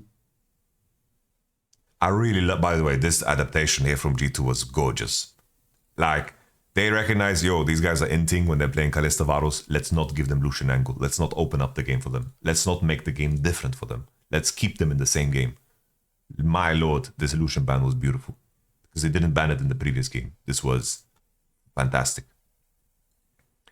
So, I'm curious. Like, I'm curious what will happen with Lucian Nami, right? I'm really curious, genuinely. But if you don't have room to ban Vi, it definitely becomes weaker. And I really wonder what happened in the T1 G2 scrims. I really wonder what happened in the G2 T1 scrims. Because apparently T1 smoked them. Yike doesn't play Vi. Bob 493. Here we go again. Here we go again, Bob 493. G2. Game 3 win. That is a Vi. Then he won.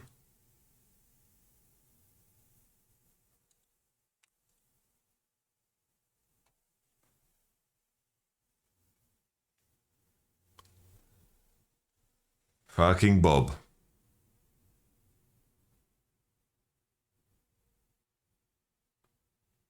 Fucking Bob. Let's pull up his Game of Legends. Yike from Sweden. Are you done now, Bob? Are you done now? Black Mirror episode. You are now shadow banned. You're finished. Come on, Bob. Even then, one game at MSI is enough. One game at MSI is enough. But this is how we like to have fun, guys. The thing is, it's like when it comes down to my prediction, I do think Click is all. Oh my god. Bob, you're done. Bob, you're done. You're done, Bob. Bob, you're done. You're done. You're done, Bob. If you keep going on this, I just ban you, bro. It's starting to not be funny. You're done.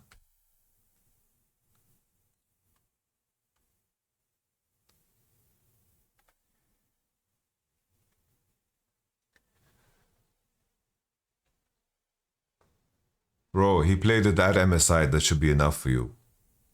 Jesus. Like, the fact that you are sitting there telling me that he doesn't play Vi. It's like, bro, I don't care that last year he didn't play Vi. Last year he didn't play. They don't prio Vi, but... Brother, enemy first pick Lucian in this scenario. Then Vi is prio. It changes everything. You said he doesn't play Vi. Alright, Bob. You're done, Bob. Well, guys, by Bob's logic, let's pull up Faker, okay? Let's pull up Faker, let's pull up his all. Faker, he's going to pick Rise. When Azir Orianna is banned, he's going to pick Rise, guys. Goodbye, Bob. Goodbye, Bob. You're done.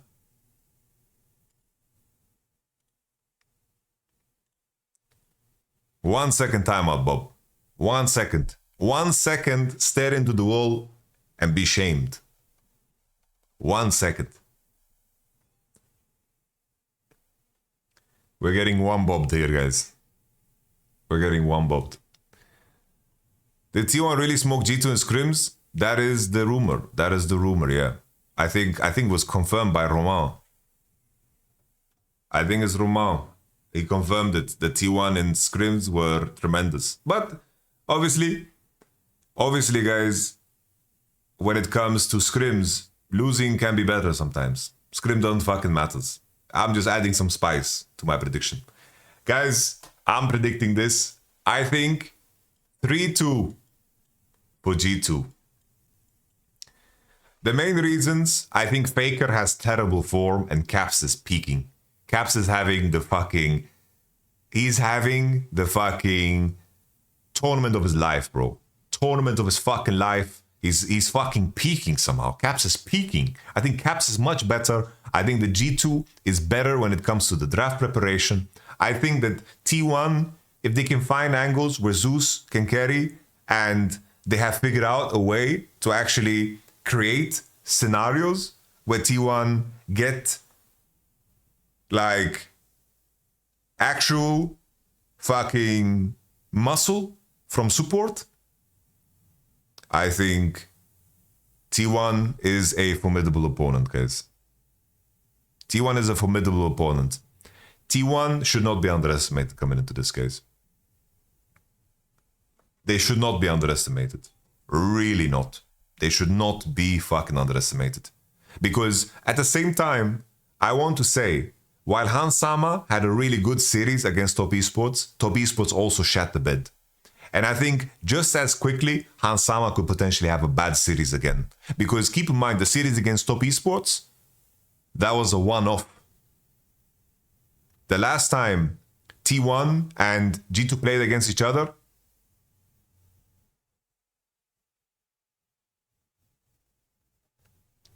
Bob. Come on, Bob. I'll give you a chance, man. You said specifically...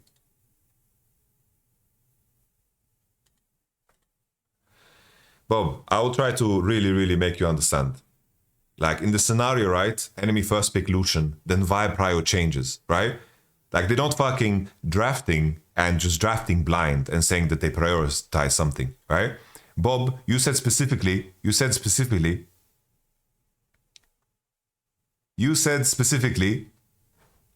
Yike doesn't play Vi. That's what you said. That's what you said. Line number one. And then you said he played 1 game of Vi out of his 42. And then he played 8 games of Vi. So you lied, moved the goalpost. And now you're telling me they don't prio it. But in the case that I presented was against Lucian first pick. Then Vi is prioritized, plain and simple. Because it changes the dynamic of the draft. Do you understand? Really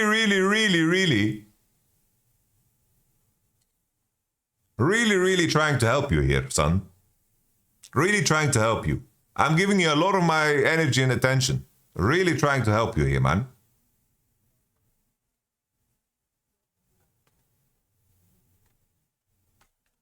Now, at this point, Bob, I gave you such a tremendous chance because Bob, you have fucking 800 messages in this chat. But now, Bob, I can only save you by telling you bye. And now you're banned.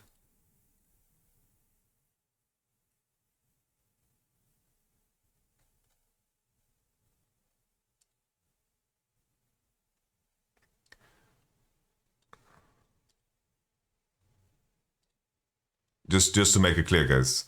Just so you understand that look. Right? Yak doesn't play Vi. Yak doesn't play Vi. Dude, show him his pro games with Vi. I showed him a game in the previous series. One of his 42. And then he said, keep going. One of his 42. Show me game 2. Click his all. Click his all. No, his 8 games. All right. But how do you succeed with someone like this? That's crazy talk. Fucking Bob. He's been here for 1 year. That's why I gave him a chance, guys. If he said in the first place, G2 doesn't prioritize Vi, then I could say, but this is a rare case where Lucian's first pick. That's fine. But brother said completely different things. And then he pretended to say something else. After really blundering before. Really blundering before, by the way. Like really, like he already said some dumbass shit before, which he apologized for, which was cool. Bob. Anyhow,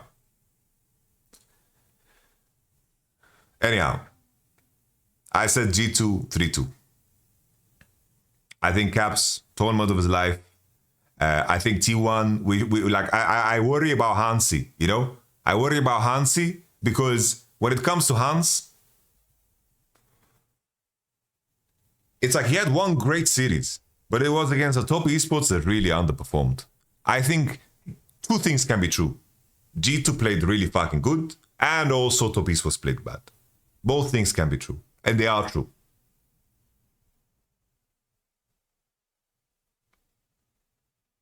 I think G2 has fantastic macro, very good side wave understanding, very good bush pressure, and also they genuinely have really good, fight selection. And I think it all comes from the tools they're given in draft. And I think that 369 Kilo got gapped hard by BB. Untrue. Game 1, game 2, I think 369 won in lane. But if I'm playing top lane in solo queue and I'm 1-0 up, I'm 1-0 up, okay? I burn enemy flash, I'm doing well in my lane, and I press tab and my bot lane is 0-3. Doesn't fucking matter what I do. Game 3, he got fucked. That's fair. Game 3, he got fucked, guys. Game 3, he got really fucked. He got flipped into the turret over and over again. But game 1, 2, he did well.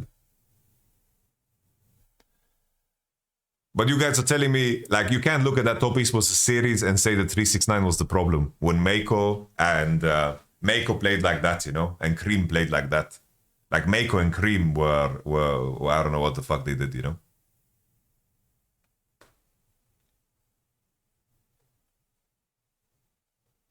Anyhow, Mako was straight up running it, yeah. And that's my GOAT. That's my GOAT. But okay. Another thing, right? It's like Zeus is like it's funny. It works like this: BB versus Zeus is like depending on how much gold. It's like if they have in low economy games, I prefer BB. If both top laners have 300 CS, I prefer Zeus. But in low economy games, I prefer BB. And that's the top lane meta. That's top lane meta right now, let's be honest. He has the Zac, he has Hunter down, you know, low economy, BB. BB knows how to have a good time without any money in his pocket, you know? People say money doesn't buy happiness, you know? Like, you know, we don't need to go out to the club, buy a bottle service. We don't need to fucking do that shit. We don't need to. Zeus, for him to have a good time,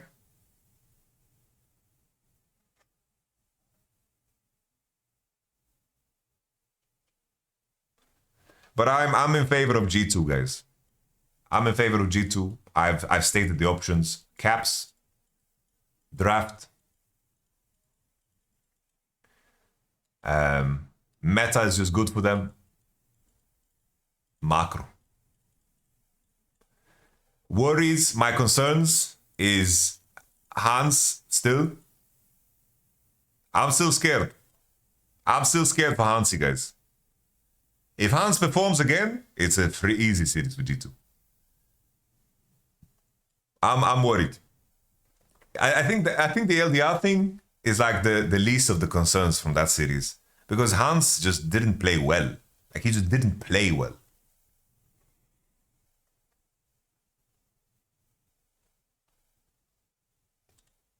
The LDR thing was important, but I think he just didn't play good, you know?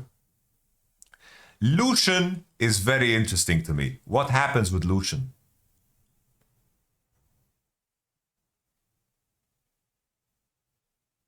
What happens with Lucian? Will it just be perma red side ban? Because maybe G2 walk into the series, maybe, guys. Because I did say only Bilibili have the room to set up these bans. And it could be that they still go for this. Could be, guys. Could be that they still go for this. Maybe G2 doesn't like the bot lane matchups against G2, right? I said something in my previous prep work where I said that Bilibili is a very special team because they can play all the bot lane matchups very well. And they are ready to take it to the enemy.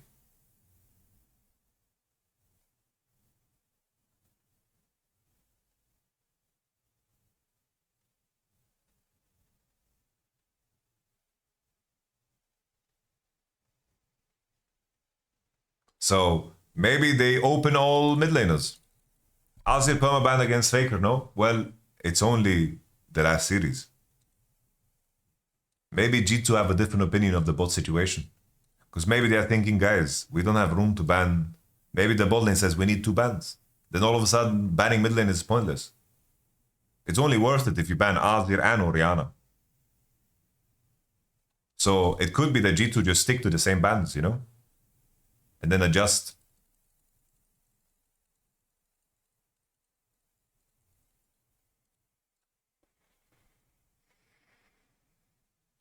Because I know for a fact in that draft meeting, Cap says, I don't care if I play against Orianna. I don't care if I play against Azir.